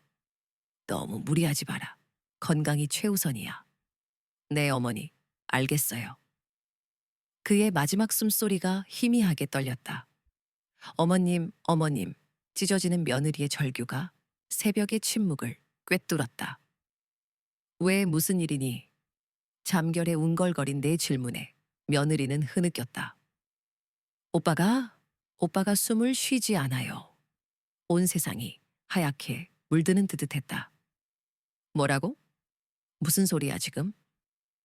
다급한 외침이 귓전을 때렸다. 구급차 불렀어요. 어머님, 빨리 와주세요. 잠옷 차림 그대로 뛰쳐나가 택시를 잡아탔다. 병원으로 향하는 동안 심장이 맹렬하게 울부짖었다. 귓가에 울리는 것인지 가슴을 짓짓는 건지조차 알 수 없었다. 병원에 도착했을 때 아들은 이미 싸늘한 시신이 되어 있었다. 민수야, 민수야. 하얀 천 아래 드러난 아들의 얼굴은 빗기 없이 창백했다. 두 다리가 풀려 주저앉을 뻔했다. 의사가 다가와 나지막이 속삭였다. 급성 심근경색입니다. 과로와 스트레스가 원인이 된 것 같습니다. 과로요? 갑자기 그렇게 될 수도 있나요? 믿을 수 없다는 듯 되물었다. 네. 젊은 분들도 과도한 업무 스트레스 때문에 종종 발생합니다. 의사의 말은 귓가에 맴돌았다. 경찰 조사 결과 특이점은 발견되지 않았다. 장례를 준비하는 동안 나는 거의 제정신이 아니었다. 내 손으로 키운 아들이 나보다 먼저 세상을 떠났다는 사실을 도저히 받아들일 수 없었다. 하지만 며느리의 태도가 이상했다. 장례 내내 눈물 한 방울 보이지 않았다. 처음에는 충격이 너무 커서 그런가 싶었다. 슬픔을 표현하는 방식은 저마다 다르니까. 하지만 며느리를 계속 지켜볼수록 어딘가 불편한 기분이 들었다. 마치 슬픈 척 연기하는 것만 같았다. 첫날 조문객들이 빈소를 가득 메웠다. 며느리는 고개를 숙인 채 꼿꼿이 앉아 있었다. 삼가고인의 명복을 빕니다. 고생 많으셨습니다. 위로의 말에 며느리는 그저 고개만 끄덕였다. 네, 감사합니다. 목소리는 작았지만 떨림은 느껴지지 않았다. 진정으로 슬픔에 잠긴 사람의 목소리가 아니었다. 나는 쉴 새 없이 눈물을 쏟아내는데 며느리는 지나치게 침착했다. 저 아이가 충격이 너무 커서 눈물조차 나오지 않나 보네. 친척들이 수군거렸지만 나는 불안감을 떨칠 수 없었다. 둘째 날 오후 며느리의 친구들이 빈소를 찾았다. 언니, 너무 힘들겠다. 어떻게 이런 일이. 며느리의 얼굴에 갑자기 화색이 돌며 활짝 웃었다. 아, 너희들 와줘서 정말 고마워. 나는 숨을 멈췄다. 남편이 세상을 떠났는데 어떻게 저렇게 환하게 웃을 수 있지? 언니 그래도 너무 무리하지 마. 몸 상할까 봐. 나? 생각보다 괜찮아. 며느리는 친구들과 웃으며 끊임없이 수다를 떨었다. 마치 평범한 카페에 온 것 같았다. 아, 맞다. 너희들 배고프지. 언니, 그래도 빈소에 있어야 하는 거 아니야? 잠깐 나갔다 오면 돼. 어차피 저녁에는 사람들 많이 올 거야. 며느리는 친구들과 함께 밖으로 나갔다. 뒷모습을 바라보는 순간 온몸에 소름이 돋았다. 정말이지. 너무나 이상했다. 1시간 후 며느리는 화장까지 말끔하게 고치고 돌아왔다. 어머님, 잠깐 나갔다 왔어요. 그래. 며느리는 조심스럽게 내 눈치를 살폈다. 내가 뭔가 이상하게 생각하고 있다라는 것을 눈치챘을까? 어머님, 괜찮으세요? 안색이 안 좋아 보이세요. 아니야. 그냥 좀 피곤해서 그래. 너도 너무 무리하지 마라. 며느리는 계속해서 내 표정을 살폈다. 셋째 날, 발인 날에도 며느리는 평소와 다름없는 모습이었다. 관이 웅구치에 실리는 순간 나는 목 놓아 울었다. 민수야, 민수야. 며느리는 그저 조용히 서 있었다. 눈물 한 방울 없이. 부인, 마지막 인사 한 번 더 하시고 가시죠. 장례 지도사의 말에 며느리는 형식적으로 고개 숙여 인사하고는 냉정하게 돌아섰다. 잘 가, 오빠. 도저히 슬픔에 잠긴 사람의 모습이라고는 볼 수 없었다. 마치 연극을 하는 것 같았다. 슬픈 척, 힘든 척. 정말 충격 때문일까? 아니면 다른 이유가 있는 걸까? 아무리 생각해도 도저히 납득할 수 없었다. 남편을 잃은 사람이 저럴 수 있을까? 장례식 마지막 날, 모든 문상객들이 돌아가고 뒷정리를 하고 있는데 갑자기 한 보험사 직원이 나를 찾아왔다. 어르신? 잠시 말씀 좀 나눌 수 있을까요? 네, 무슨 일인데요? 고인의 사망보험금 관련해서요. 등골이 서늘해지는 것을 느꼈다. 수익자가 누구죠? 배우자분이시죠? 김민지 씨, 맞으시죠? 언제 신청했는데요? 어제 오전에 이미 신청서가 접수되었습니다. 어제 오전이라니. 아직 장례식도 끝나기 전이었는데 보험금이 얼마나 되는데요? 억 원입니다. 억 원. 며느리가 벌써부터 보험금을 신청했다는 건가? 아들이 세상을 떠난 지 며칠 만에 보험금부터 챙기다니. 손끝이 떨렸다. 그날 밤 나는 며느리에게 전화를 걸었다. 민지야, 나다. 네, 어머님. 며느리의 목소리는 짜증이 섞인 듯 했다. 보험금 얘기 들었는데 그렇게 서둘러서 신청할 일이었니? 아, 그게 당장 장례 비용이랑 정리해야 할 것들이 많아서요. 장례 비용은 내가 전부 부담했잖니. 그렇게 급한 일이었어? 어머님, 이런 일은 빨리 처리하는 게 좋다고 하더라고요. 며느리의 목소리가 차갑게 식어갔다. 그래도 좀 이상하지 않니? 아직 49일도 지나지 않았었는데. 어머님, 요즘은 다들 그렇게 한다고 해요. 빨리 정리하는 게 좋대요. 다들 그렇게 한다고? 누가 그러더냐? 그냥 복잡한 일은 빨리 끝내는 게 좋다고들 하잖아요. 며느리의 목소리는 점점 더 싸늘해졌다. 예전에 민수 이야기를 할 때와는 완전히 딴판이었다. 예전에는 민수 이야기만 나와도 목소리가 한없이 부드러워졌는데 이제는 완전히 다른 사람 같아 탔다. 그런데 억이나 되는 돈을 혼자서 다 받겠다는 거니? 당연하죠. 제가 배우자잖아요. 그래도 시어머니한테 먼저 말이라도 해주는 게 도리 아니겠니? 어머님, 법적으로는 제가 받는 게 맞아요. 그리고 이미 모든 절차가 끝났어요. 이미 끝났다고 나한테 단 한마디 상의도 없이 민지야, 아무리 그래도 예의라는 게 있지 않니? 어머님, 저도 지금 너무 힘들어요. 이런 말씀은 더 이상 하지 마세요. 며느리는 냉정하게 전화를 끊어버렸다. 뚜뚜뚜. 수화기를 꽉 잡은 손에 힘이 풀렸다. 믿을 수 없어? 그날 이후 며느리는 전화를 받지 않았고 문자에 답하지 않았다. 어느 날 밤 민수의 동료에게서 전화가 왔다. 어머님, 안녕하세요. 민수 형과 같은 로펌의 정구입니다. 아, 정우 씨, 잘 지내죠? 네.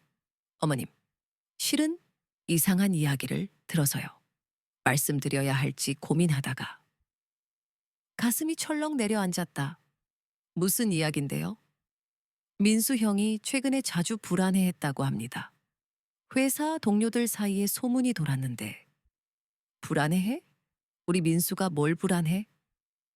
혹시 형수님이 다른 남자랑 만나는 건 아닌가 의심했다고 해요. 머릿속이 하얗게 비워지는 듯 했다. 뭐라고? 그게 무슨 말이야? 민수 형이 마지막 주에 저에게 그런 이야기를 했어요. 내가 너무 예민한 건가? 아내가 요새 너무 이상해라고요. 이상하다는 게 뭐가 이상하다는 거야? 밤늦게 들어오는 날이 많아지고 핸드폰도 항상 뒤집어 놓고 전화가 오면 다른 방으로 가서 받는다고 했어요. 정우의 말을 듣는 동안 손이 부들부들 떨렸다. 그래서 민수가 뭐라고 했는데 직접 물어보고 싶어도 어떻게 말을 꺼내야 할지 모르겠다고. 혹시 자기가 잘못 생각하는 건 아닌지 고민이 많다고 하더라고요. 우리 민수가 그런 고민을 하고 있었다니 민수 형이 죽기 전날 밤에 저에게 전화를 했어요. 목소리가 너무 어떻게 이상해 쓰는데? 정우야, 내가 혹시 무슨 일 생기면 우리 어머니한테 꼭 말해줘. 내가 절대 혼자 죽을 사람이 아니라고.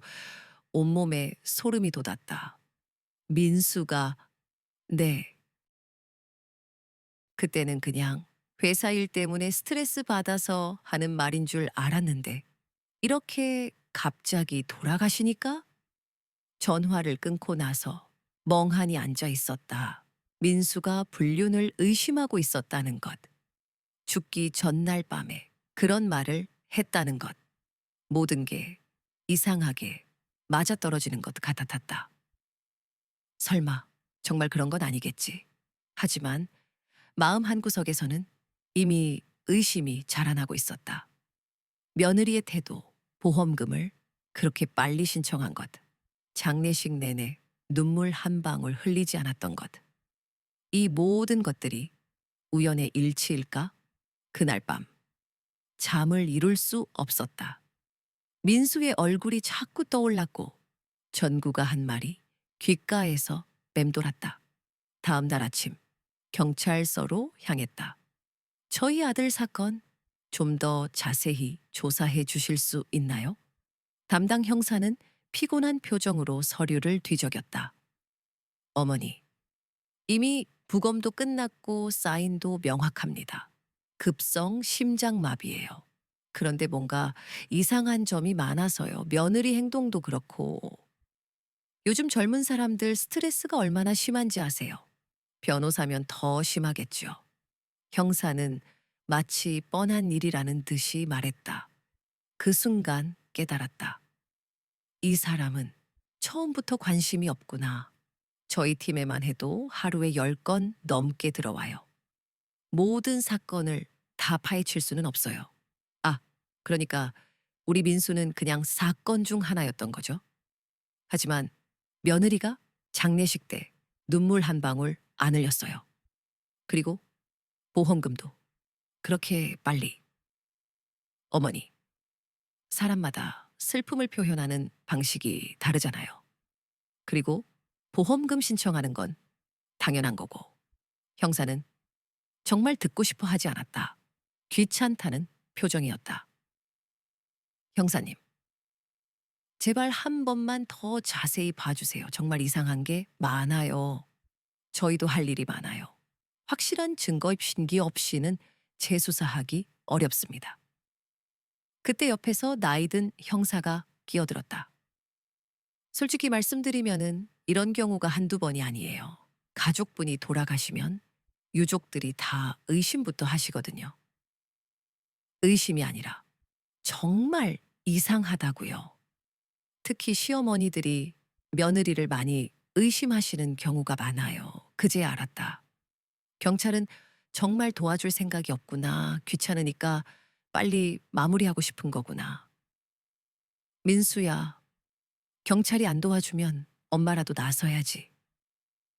엄마가 꼭 진실을 밝혀낼게. 그렇게 홀로 싸움을 시작했다. 먼저 며느리에게 전화를 걸었다. 뚜르르. 하지만 계속 신호만 갈 뿐 받지 않았다. 불안감이 엄습했다. 며칠 후 며느리의 집으로 향했다. 초인종을 눌렀지만 아무런 응답이 없었다. 문을 두드려도 마찬가지였다. 이상한 예감이 들었다. 옆집 아주머니에게 물었다. 혹시 며느님 며칠 동안 보셨어요? 글쎄요. 며칠 전에 택배가 왔던 것 같은데요. 혹시 무슨 소리 같은 거 못 들으셨어요? 며칠 전부터 음악 소리가 계속 들리던데요. 밤에도 시끄러워서 잠을 설쳤어요. 불안감이 더욱 커졌다. 혹시 무슨 일이라도 생긴 건 아닐까? 다급하게 신고했다. 여기 며느리가 며칠 동안 연락이 안 돼요. 오늘 집에 왔는데 음악 소리만 들리고 문을 안 열어줘요. 분쯤 지나서 경찰차 2대가 도착했고 젊은 경찰관 2명이 상황을 자세히 물어보았다. 언제부터 연락이 안 되셨다고 하셨죠? 며칠 된 것 같아요. 혹시 가족분들과 다툼이 있으셨나요? 그런 건 없었어요. 경찰이 문을 강제로 열었다. 문이 열리는 순간 숨 막히는 악취가 코를 찔렀다. 썩은 술 냄새와 담배 냄새가 뒤섞인 역한 냄새였다. 우익! 이게 무슨 냄새야? 경찰관도 코를 막으며 인상을 찌푸렸다.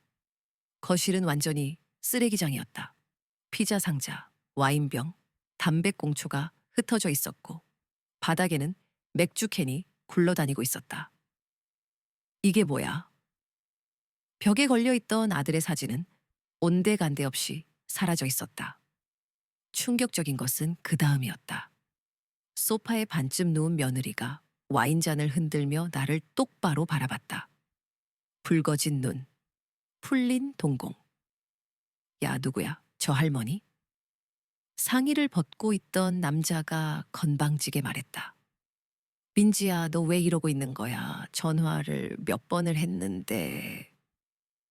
어머님, 오해하지 마세요. 며느리의 목소리가 심하게 엉클어져 있었다. 완전히 술에 취해 있었다. 오해? 우리 민수 사진은 어디 갔어? 왜 저런 놈들이 우리 아들 집에 있어? 그냥 치웠어요. 보기 싫어서요. 며느리의 대답은 너무나 태연했다. 마치 당연한 일이라는 듯이 며느리는 입꼬리를 올려 웃었다. 기분 나쁜 웃음이었다. 파티하고 있어요. 이제 자유의 몸이 됐으니까요. 자유의 몸? 네, 그 사람 때문에 너무 답답했거든요. 이제 좀 편안해졌어요. 편안해졌다고 우리 민수가 죽었는데 며느리의 입술꼬리가 기이하게 비틀렸다. 이제야 편안해진 거죠. 시어머니의 심장이 쿵 나락으로 떨어졌다. 뭐? 맨날 의심하고 감시하고 숨 막혔어요. 민지의 눈은 얼음처럼 차가웠다. 의심. 우리 민수가 널? 시어머니의 목소리가 불안하게 떨렸다. 억눌렀던 의심이 폭발 직전이었다. 당연하죠. 어디 가는지 시시콜콜 핸드폰까지 몰래 보려 했어요. 그럼 네가 바람을 피웠어? 시어머니의 손끝이 떨렸다. 어머, 바람은 무슨? 절대 아니에요. 민지가 술에 취해 몸을 휘청거렸다. 텅 빈 눈동자에 섬뜩한 그림자가 어렸다. 왜 이러는 거야? 왜 연락도 안 받아? 시어머니의 숨소리가 거칠어졌다. 법적으로는 제 집이에요. 결혼하면 부부 공동 재산이잖아요. 민지가 시선을 피했다. 남편이 죽으면 아내가 모든 걸 상속받는 거고. 민지의 목소리는 메말랐다. 상속. 시어머니는 온몸에 소름이 돋았다. 다리에 힘이 풀렸다. 벌써 상속 절차를 밟았어? 당연하죠. 법적 절차는 끝났어요. 보험금도 받았고 집도 제 명의로 통장도 제 거예요. 민지는 승리자의 미소를 지으며 자랑했다. 그 순간 시어머니는 모든 조각이 맞춰지는 것을 느꼈다. 우리 민수가 정말로 아니야? 그럴 리 없어. 시어머니는 격렬하게 고개를 저었다. 가슴이 맹렬하게 요동쳤다. 어머니, 괜찮으세요? 뒤에서 경찰관이 물었지만 시어머니의 귓겐 웅궁거리는 소리만 가득했다. 우리 민수가. 시어머니는 넋이 나간 사람처럼 중얼거렸다. 가슴이 쥐어짜듯 아팠다. 혈압이 치솟았다. 시어머니는 벽을 붙잡았지만 몸은 무너져 내렸다. 눈앞이 흐려지고 귓겐 날카로운 이명이 울렸다. 온몸이 얼음장처럼 식어갔다. 경찰관이 달려왔지만 시어머니는 그대로 바닥에 쓰러졌다. 큰일 났다. 구급치. 경찰관의 외침이 울려 퍼졌다. 민지는 술에 취해 비틀거렸다. 어머, 어머니, 왜 그러세요? 경찰관이 민지를 막아섰다. 술 취한 상태로는 안 됩니다. 뒤로 물러서세요. 경찰관의 목소리는 단호했다. 구급차 사이렌 소리가 점점 가까워졌다. 경찰관은 시어머니의 머리를 받쳐들었다. 어르신 정신 차리세요. 괜찮으세요? 곧 도착합니다. 시어머니가 눈을 떴을 땐 병원이었다. 하얀 천장, 소독약 냄새. 옆에는 걱정스러운 경찰관이 서 있었다. 어르신, 괜찮으세요? 의식을 잃으셔서 응급실로 오셨습니다. 경찰관이 안도했다. 우리 민수는 시어머니는 멍한 눈빛으로 중얼거렸다. 어르신 진정하세요. 차분하게 정리해야 합니다. 경찰관이 조심스럽게 말을 꺼냈다. 아까 며느리분이 하신 말씀들 술에 취해서 횡설수설하신 것 같은데 평소에 의심스러운 점은 없으셨나요? 있어요? 너무나 많아요? 시어머니는 일어나려다 어지럼증에 다시 쓰러졌다. 우리 민수 직장 동료가 그랬어요. 민수가 최근에 며느리의 불륜을 심각하게 의심하고 있었다고. 그리고 죽기 전날 밤에 이상한 말을 했다고. 시어머니의 목소리가 떨렸다. 어떤 말이요? 경찰관은 수첩에 메모하며 되물었다. 내가 혹시 무슨 불행한 일이라도 당하면 우리 어머니한테 꼭 알려줘. 나는 절대 혼자서 죽을 사람이 아니라고. 시어머니는 흐느꼈다. 경찰관은 심각한 표정으로 고개를 끄덕였다. 또 다른 의심스러운 점은 없나요? 경찰관이 물었다. 보험금을 그렇게 빨리 서둘러서 신청한 것도 이상하고 장례식 내내 눈물 한 방울조차 흘리지 않은 것도 너무나 이상해요. 시어머니는 격앙된 목소리로 말했다. 일단 어머님이 말씀하신 정황들은 참고하겠습니다만, 현재 부검 결과로는 특별한 타살 혐의점은 발견되지 않았고, 경찰관은 난감한 표정을 지었다. 그럼 저는 어떻게 해야 하나요? 우리 민수가 억울하게 당한 건데. 시어머니는 울먹이며 절규했다. 어머님, 저희도 재수사를 신중하게 검토해 보겠습니다. 하지만 안타깝게도 확실한 증거가 필요합니다. 경찰관은 딱딱한 어조로 말했다. 경찰은 사망 원인에 특별한 혐의점을 찾을 수 없다고 결론 내렸다. 하지만 시어머니는 직감적으로 알 수 있었다. 단순한 병사가 아니다. 병원에서 풀려난 후 시어머니는 만견자실한 채 집으로 돌아가 깊은 생각에 잠겼다. 민수야, 엄마가 반드시 진실을 밝혀낼게. 너를 이렇게 억울하게 보낼 수는 없어. 시어머니는 굳게 다짐했다.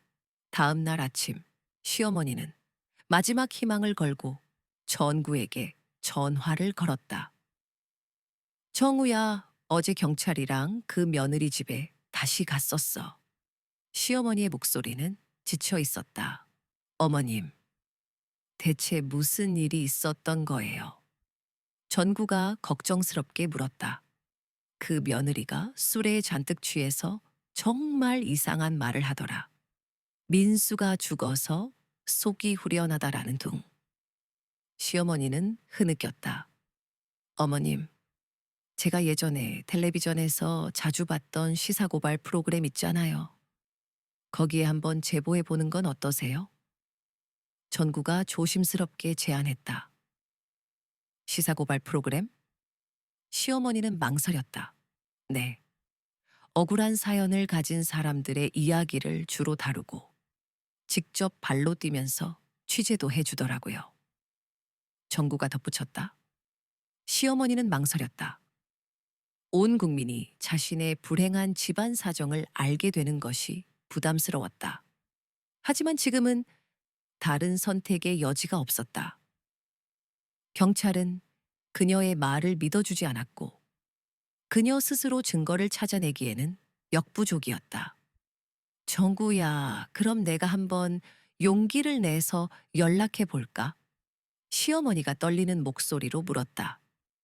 네, 어머님, 제가 알아봐 드릴게요. 전구가 약속했다. 마지막 남은 희망을 붙잡고 시어머니는 시사고발 프로그램에 모든 기대를 걸기로 결심했다. 어머님, 드디어 시사고발 프로그램에서 연락이 왔어요. 이번 주 안으로 직접 만나서 자세한 이야기를 들어보고 싶다고 하네요. 정우의 목소리는 밝아져 있었다. 정말이니? 시어머니의 눈이 빛났다. 네. 담당 작가분이 이 사건에 깊은 관심을 보이시더라고요. 일단 만나서 자세한 이야기를 들어보고 싶다고 했어요. 전구가 흥분된 목소리로 말했다. 시어머니는 처음으로 희망이라는 단어를 떠올렸다. 그럼 우리 민수의 억울한 죽음에 대한 진실을 진짜로 조사해 줄 수도 있다는 말이니? 어머님, 아직 확정된 건 아니지만 가능성은 충분히 있어요. 전구가 희망적인 어조로 대답했다. 며칠 후 시어머니는 떨리는 마음으로 방송국 근처의 카페에 도착했다. 약속 시간보다 일찍 도착해서 초조하게 시계만 쳐다봤다. 안녕하세요. 김 선생님 되시죠? 저는 진실을 찾는 사람들 팀 박입니다. 훤칠한 키의 남자가 다가와 인사를 건넸다. 진중한 인상, 날카로운 눈빛이 인상적이었다. 아, 네? 안녕하세요? 시어머니도 어색하게 인사를 했다. 일단 편안하게 앉으시죠. 따뜻한 커피 한 잔 드시면서 천천히 말씀해 주세요. 는 녹음기와 노트를 꺼내 테이블 위에 올려놓았다. 정우 씨로부터 이야기는 전해 들었습니다만 어머님께서 직접 말씀해 주시면 더욱 정확하게 파악할 수 있을 것 같습니다. 시어머니는 떨리는 목소리로 그동안 겪었던 모든 일들을 설명하기 시작했다. 그래서 저는 확신합니다. 우리 민수는 단순한 병으로 갑작스럽게 죽은 것이 아니라고요. 는 시어머니의 말을 주의 깊게 경청하며 고개를 끄덕였고 꼼꼼하게 메모를 했다. 어머님, 정말 힘드셨겠어요? 의 질문에 나는 겨우 정신을 붙잡았다. 그런데 경찰 수사 결과는 어떻게 나왔나요? 그냥 과로사라고 했어요. 떨리는 목소리가 새어 나왔다. 특별한 사건성이 없다고? 음, 그럼 부검은 했나요? 했는데 급성 심장마비래요. 젊은 사람도 스트레스 받으면 그럴 수 있다고. 디는 잠시 침묵했다. 어머님, 솔직히 말씀드리면 이런 사건은 증거가 중요해요. 단순히 의심만으로는 방송하기 어렵습니다. 마지막 희망마저 무너지는 듯 했다. 그럼 안 되는 건가요? 아니요. 그런 건 아니에요. 다만 확실한 증거가 필요하다는 뜻입니다. 일단 저희가 한번 살펴보겠습니다. 정말 의심스러운 부분이 있는지 확인해 보고요. 정말요? 정말로 도와주실 수 있어요? 님, 제발 부탁드려요. 우리 민수가 정말 억울하게 죽었어요. 나는 간절하게 매달렸다. 며느리는 어떤 사람인가요? 평소 행동이나 성격이 어땠는지 말씀해 주세요. 처음엔 괜찮았는데 결혼하고 나서 점점 달라졌어요. 어떻게 달라졌는데요? 의의 눈빛이 날카로워졌다. 저한테 점점 차갑게 대하고 민수 돈에만 관심 있는 것 같았어요. 그리고 장례식 때 눈물 한 방울 안 흘렸어요. 남편이 죽었는데 어떻게 그럴 수 있어요? 혹시 며느리가 다른 남자와 만나는 것 같다라는 징후는 없었나요? 나는 망설였다. 그건 확실하지 않아요. 하지만 민수가 최근에 의심하고 있었다고 하더라고요. 는 잠시 고민하더니 입을 열었다. 혹시 이 일이 방송으로 나가게 되면 많은 사람들이 알게 될 거예요. 그래도 괜찮으세요? 괜찮아요. 오히려 그래야 해요. 우리 민수가 억울하게 죽었다라는 걸 세상 사람들이 알아야 해요. 는 신중한 표정으로 말했다. 우선 민수 씨 주변 사람들부터 만나봐야겠습니다. 혹시 놓친 증언이 있을지 모르니까요. 우리는 먼저 민수 회사 동료들을 찾아갔다. 형은 정말 힘들어하고 있었어요. 특히 마지막 몇 개월 동안은 동료의 얼굴에는 안타까움이 가득했다. 어떻게 힘들어 했는데요. 아내를 의심하고 있다라는 걸 알 수 있었어요. 자꾸 내가 너무 예민한 건가 하면서 고민하더라고요. 형수님이 밤늦게 들어오는 날이 많아졌다고 했어요. 그래서 민수 씨가 어떻게 했나요? 의 질문은 날카로웠다. 사설 탐정을 고용하려고 했어요. 하지만 형수님이 먼저 선수쳤죠. 민수 형을 의처증 환자로 몰아갔어요. 어떻게요? 나는 숨을 죽였다. 주변 사람들한테 계속 말했어요. 남편이 자기를 너무 감시하고 의심한다고. 그럼 민수 씨가 정말 의처증이었나요? 아니요, 제 생각에는 그렇지 않아요. 동료는 단호하게 말했다. 며느리는 정말 교묘했어요. 그래서 둘 사이는 점점 안 좋아졌고 민수 형은 혼자 괴로워했어요. 아무도 믿어주지 않았으니까요. 돌아오는 차 안 가 입을 열었다. 이 사건은 단순한 과로사가 아니에요. 나는 숨을 멈췄다. 치밀하게 계획된 살인 사건입니다. 의 눈빛은 단호했다. 정말로 우리 민수를 죽인 거예요. 나는 믿을 수 없었다. 며칠 후 드디어 방송이 나갔다. 급성 심장마비, 위장 사망 의혹이라는 제목이 화면을 가득 채웠다. 그날 저녁 시 나는 집에서 떨리는 손으로 텔레비전을 켰다. 오늘 특집으로 준비한 내용은 한 변호사의 의문스러운 죽음에 관한 이야기입니다. 화면에 민수의 사진이 나왔다. 환하게 웃고 있는 우리 아들의 모습이 살해 젊은 변호사 김민수 씨가 급성 심장마비로 사망했다고 발표됐지만 그 이면에는 충격적인 진실이 숨어 있었습니다. 방송이 진행되면서 우리가 찾아낸 모든 증거들이 차례대로 공개됐다. 영상, 내연남의 정체, 며느리의 거짓말들. 시청자 여러분, 이 영상을 보시죠.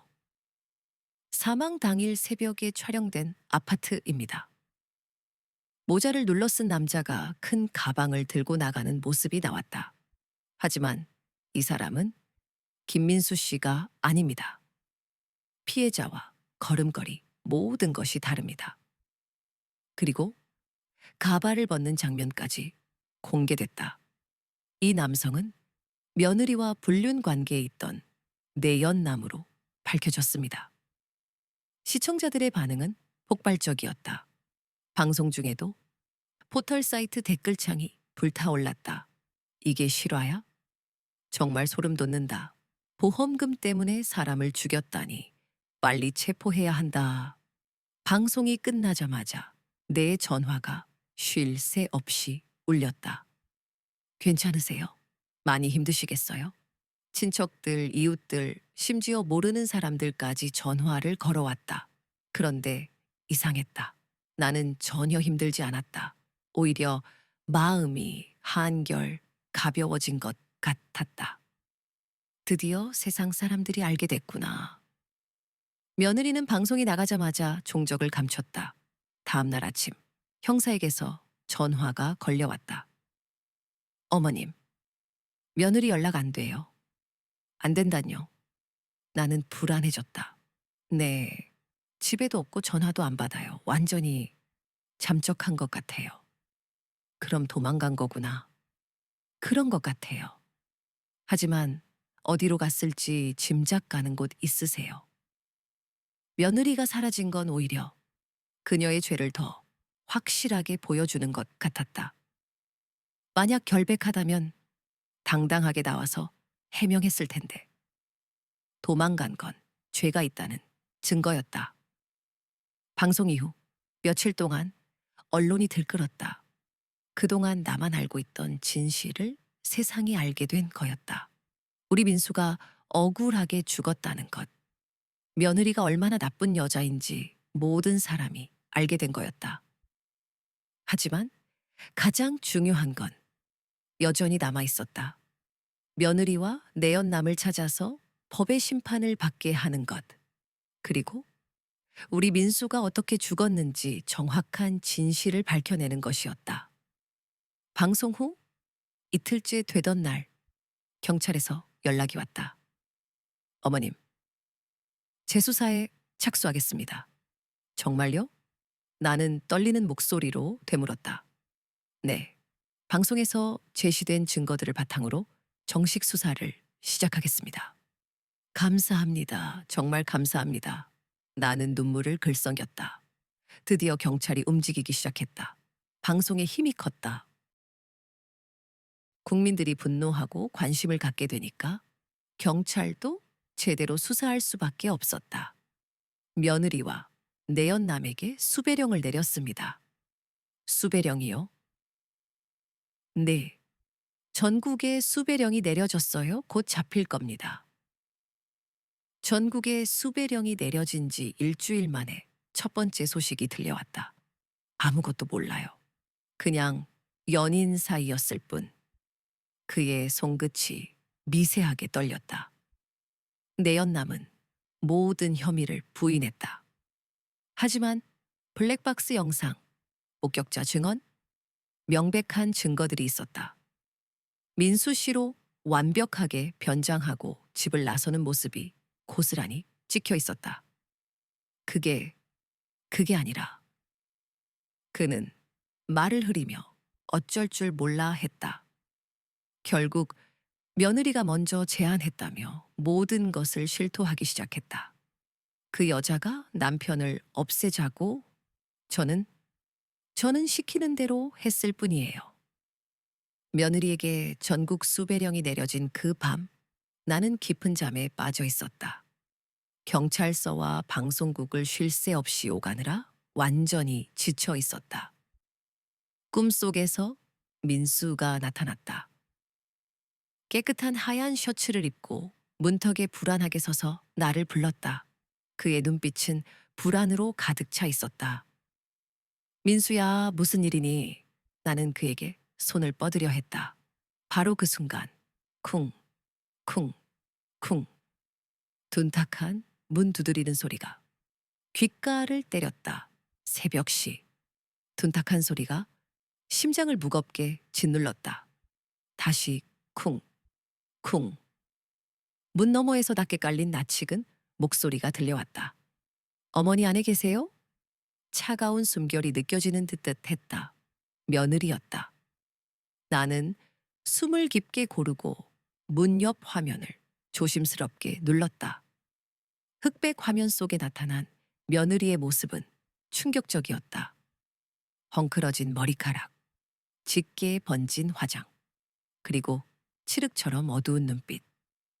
그녀의 손에는 커다란 네모난 검은 가방이 들려 있었다. 기괴한 표정. 울고 있는 건지 웃고 있는 건지 알 수 없는 얼굴. 광기처럼 빛나는 눈동자. 어머님, 문 좀 열어주세요. 그녀의 목소리는 평소와 달리 낮고 깊게 가라앉아 있었다. 숨이 턱 막혔다. 수배 중인 그녀가 왜 여기에 나타난 걸까? 절대로 문을 열어선 안 된다. 어머님, 저 다 알고 있어요. 며느리가 나지막이 중얼거렸다. 당신이 한 짓이에요. 당신이 내 인생을 이렇게 망쳐놨어. 숨을 쉴 수가 없었다. 문 하나를 사이에 두고 들려오는 그녀의 목소리. 내가 어떻게 여기까지 왔는데 당신이 이 모든 걸 망쳐놨어. 그녀가 갑자기 문 손잡이를 잡고 힘껏 돌렸다. 다행히 문은 굳게 잠겨 있었다. 덜컥거리는 소리가 불안감을 더했다. 떨리는 손으로 휴대폰을 꽉 붙잡았다. 여보세요? 경찰서죠. 지금 제 집에 며느리가 찾아왔어요. 네, 맞아요. 수배 중인 그 며느리 맞습니다. 수화기 너머로 경찰관의 긴장된 목소리가 들려왔다. 절대로 문을 열어주지 마세요. 즉시 출동하겠습니다. 짧은 통화가 이어지는 동안에도 며느리는 계속해서 중얼거렸다. 이제 나한테는 아무것도 남은 게 없어요. 그러니까 잠시 정적이 흘렀다. 그리고 그녀는 느릿하게 문에 손바닥을 가져다 대며 속삭였다. 당신도 나처럼 모든 걸 다 잃어야 해. 나는 뒷걸음질 쳐 방으로 들어가 문을 잠갔다. 심장이 미친 듯이 쿵쾅거렸다.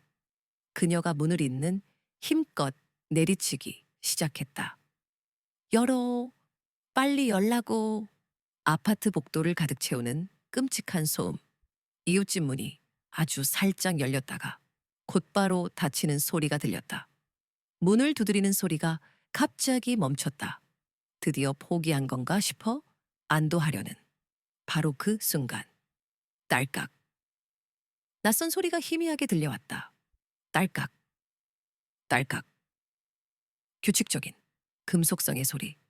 도대체 무슨 소리인지 알 수 없어 나는 다시 문 옆 화면을 황급히 눌렀다. 파란 불꽃이 튀어오르며 꺼지기를 반복하고 있었다. 그녀가 무슨 끔찍한 생각을 하고 있는지 깨달았다. 떨리는 손에 들려있는 라이터. 그녀는 무언가를 중얼거리며 문 아래 좁은 틈 사이로 뭔가를 밀어넣고 있었다. 화면에는 얇게 접힌 신문지 다발이 보였다. 그녀는 신문지를 문틈 사이로 더욱 깊숙이 밀어 넣었다. 그리고 다시 라이터를 켰다. 딸깍. 파란 불꽃이 2번, 3번 튀어 올랐다. 다 태워버리면 돼, 전부 다. 여기도, 그리고 당신도. 바로 그때였다. 경찰입니다. 당장 멈추세요. 복도 저 끝에서부터 우렁찬 외침과 함께 발소리가 빠르게 다가왔다. 며느리가 화들짝 놀라 고개를 번쩍 들었다. 그녀는 악에 바친 듯 소리를 질렀다. 신문지가 우수수 떨어지며 바닥에 나뒹굴었고 불꽃은 힘없이 꺼져버렸다. 나는 그 자리에 그대로 주저앉았다. 숨을 제대로 쉴 수가 없었다. 경찰들이 쏜살같이 달려들어 며느리의 팔을 꺾어 제압했다. 경찰관이 무정의로 상황을 보고하는 소리가 희미하게 들려왔다. 이제야 정말 모든 것이 끝났다는 안도감에 다리가 풀려버렸다. 법정에서 처음으로 며느리와 그녀의 내연남을 마주하는 순간 격렬한 분노보다는 깊은 허탈감을 느꼈다. 저런 인간들 때문에 내 아들 민수가 죽었다니. 며느리는 법정에서도 여전히 뻔뻔한 태도를 유지했다. 저는 남편을 진심으로 사랑했어요. 제가 남편을 죽일 이유가 전혀 없어요. 검사가 날카롭게 질문했다. 그렇다면 내연남과의 관계는 무엇입니까? 그녀는 망설임 없이 대답했다. 그냥 외로워서 잠시 만났던 사람일 뿐이에요. 하지만 검사가 하나씩 증거를 제시할 때마다 그녀의 얼굴은 점점 굳어지기 시작했다. 피해자의 휴대폰에서 내연남과 주고받은 메시지를 확인했습니다. 내일 밤에 모든 것을 끝낸다라는 내용이 있었습니다. 이게 무슨 뜻이죠? 그제야 며느리의 얼굴이 새하얗게 질렸다. 그건 정말 다른 뜻이에요. 하지만 증거는 이미 차고 넘칠 만큼 충분했다. 통화 기록, 문자 메시지, 금융거래 내역, 심지어 범행 장면이 담긴 영상까지. 모든 것이 며느리와 내연남의 치밀하게 계획된 범행을 낱낱이 보여주고 있었다. 궁지에 몰린 며느리와 내연남은 서로를 향해 손가락질하며 책임을 떠넘기기 시작했다. 이 여자가 전부 다 시킨 거예요. 저는 정말 시키는 대로 했을 뿐이에요. 내연남이 격렬하게 소리쳤다. 당신이 먼저 돈 얘기를 꺼냈잖아요. 보험금 얘기도 전부 당신이 먼저 꺼냈고 며느리 또한 질세라 악을 쓰며 외쳤다. 아니에요. 이 남자가 먼저 남편을 죽이자고 제안했어요. 법정에서 서로에게 책임을 전가하며 발뺌하는 그들의 추악한 모습은 정말 역겨웠다. 그렇게나 서로 사랑한다더니 막상 위기가 닥쳐오자마자 바로 등을 돌리는 비열한 모습. 재판은 무려 개월 동안이나 질질 끌었다. 그 기나긴 시간 동안 더욱 충격적인 진실들이 속속들이 밝혀졌다. 억 원에 달하는 거액의 보험금은 모두 환수되었고 법원은 유족들에게 별도의 손해 배상금을 지급하라는 명령을 내렸다. 마침내 판결문을 낭독하는 순간 나는 참았던 눈물을 터뜨리고 말았다. 드디어 내 아들 민수의 억울함이 풀린 것이다. 저는 잘못 없어요. 법정안. 며느리의 절규가 날카롭게 울렸다. 판결과 함께 털썩 주저앉는 꼴을 보며 나는 속으로 되뇌었다. 민수야, 이제 편히 눈 감으렴. 법정을 나서는 발걸음은 가벼웠다. 2번 다시 햇빛은 없을 테니까. 텅 빈 민수의 방. 습관처럼 문을 열었다. 책상 위엔 먼지 덮인 판례집. 빛바랜 일기장이 놓여 있었다. 어려운 아이들을 돕는 변호사가 되고 싶다. 낡은 글씨가 가슴을 찔렀다. 민수야, 엄마가 내 꿈을 이어갈게. 굳게 다짐했다. 이제라도 다행이네. 그 돈으로 편히 살아. 사람들은 보험금과 배상금을 입에 올렸다. 나는 고개를 저었다. 민수가 아끼던 돈이었다. 장학재단을 세우기로 했다. 어머니로서 마지막 선물이었다. 밤마다 행정 서류와 씨름했다. 민수야, 이제야 네 마음을 알겠다. 재단 이름은 김민수 변호사 장학재단. 그 이름만으로 충분했다. 첫 장학생은 어려운 아이들이었다. 서류를 보며 울컥이는 감정을 삼켰다. 이 아이들이 네 꿈을 이어가는구나. 장학금 전달식 날, 연단에 섰다. 떨리는 목소리가 새어나왔다. 이 장학금은 제 아들 민수의 꿈입니다. 여러분의 손에서 자라나길 바랍니다. 숨을 고르고 말을 이었다.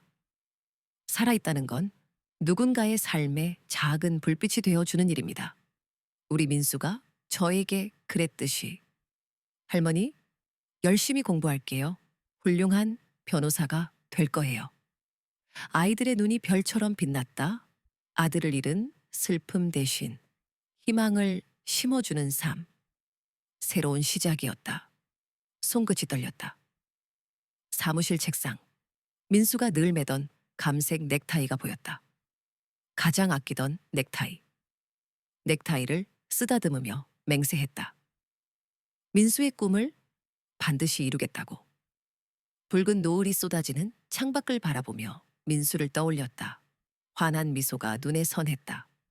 전화벨이 울렸다. 장학재단 후원 학생의 어머니였다. 정말 감사합니다. 아이가 꿈을 포기하지 않게 되었어요. 따뜻한 목소리로 답했다. 아닙니다. 제가 더 감사합니다. 다시 책상에 앉아 민수의 일기장을 펼쳤다. 나는 사람들에게 희망을 주는 변호사가 될 거야. 일기장을 덮고 깊게 숨을 내쉬었다. 민수의 꿈은 이제 나의 꿈이었다. 며칠 후 새로운 장학생 선발 면접이 시작되었다. 어려운 환경 속에서도 꿈을 잃지 않은 아이들. 아이들의 눈에서 민수를 보았다. 밤 공기가 싸늘했다. 코트깃을 세우며 하늘을 올려다보았다. 별들에게 속삭였다. 민수야, 네 꿈은 내가 꼭 이루어줄게. 다음 날 아침, 장학재단 사무실 문을 열자 햇살이 쏟아졌다. 힘차게 하루를 시작했다.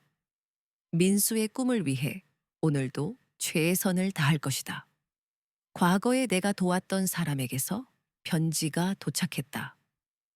감사의 인사가 가슴을 뭉클하게 했다. 누군가에게 희망을 줄 수 있다는 사실에 감사했다. 오후에는 장학재단 후원 행사에 참석했다. 사람들의 격려와 응원에 힘을 얻어 더욱 열심히 활동할 것을 다짐했다. 집에는 아무도 없었다. 혼자 저녁 식사를 하고 책을 읽다 잠이 들었다. 꿈속에서 민수가 환하게 웃으며 말했다. 엄마 고마워요. 눈물이 뺨을 적셨다. 아침에 눈을 떴을 때 민수의 미소가 아른거렸다. 장학재단 사무실로 향했다. 오늘도 민수의 꿈을 이루기 위해 최선을 다할 것이다. 그것이 내가 살아가는 이유이다. 감색 넥타이가 차갑게 느껴졌다.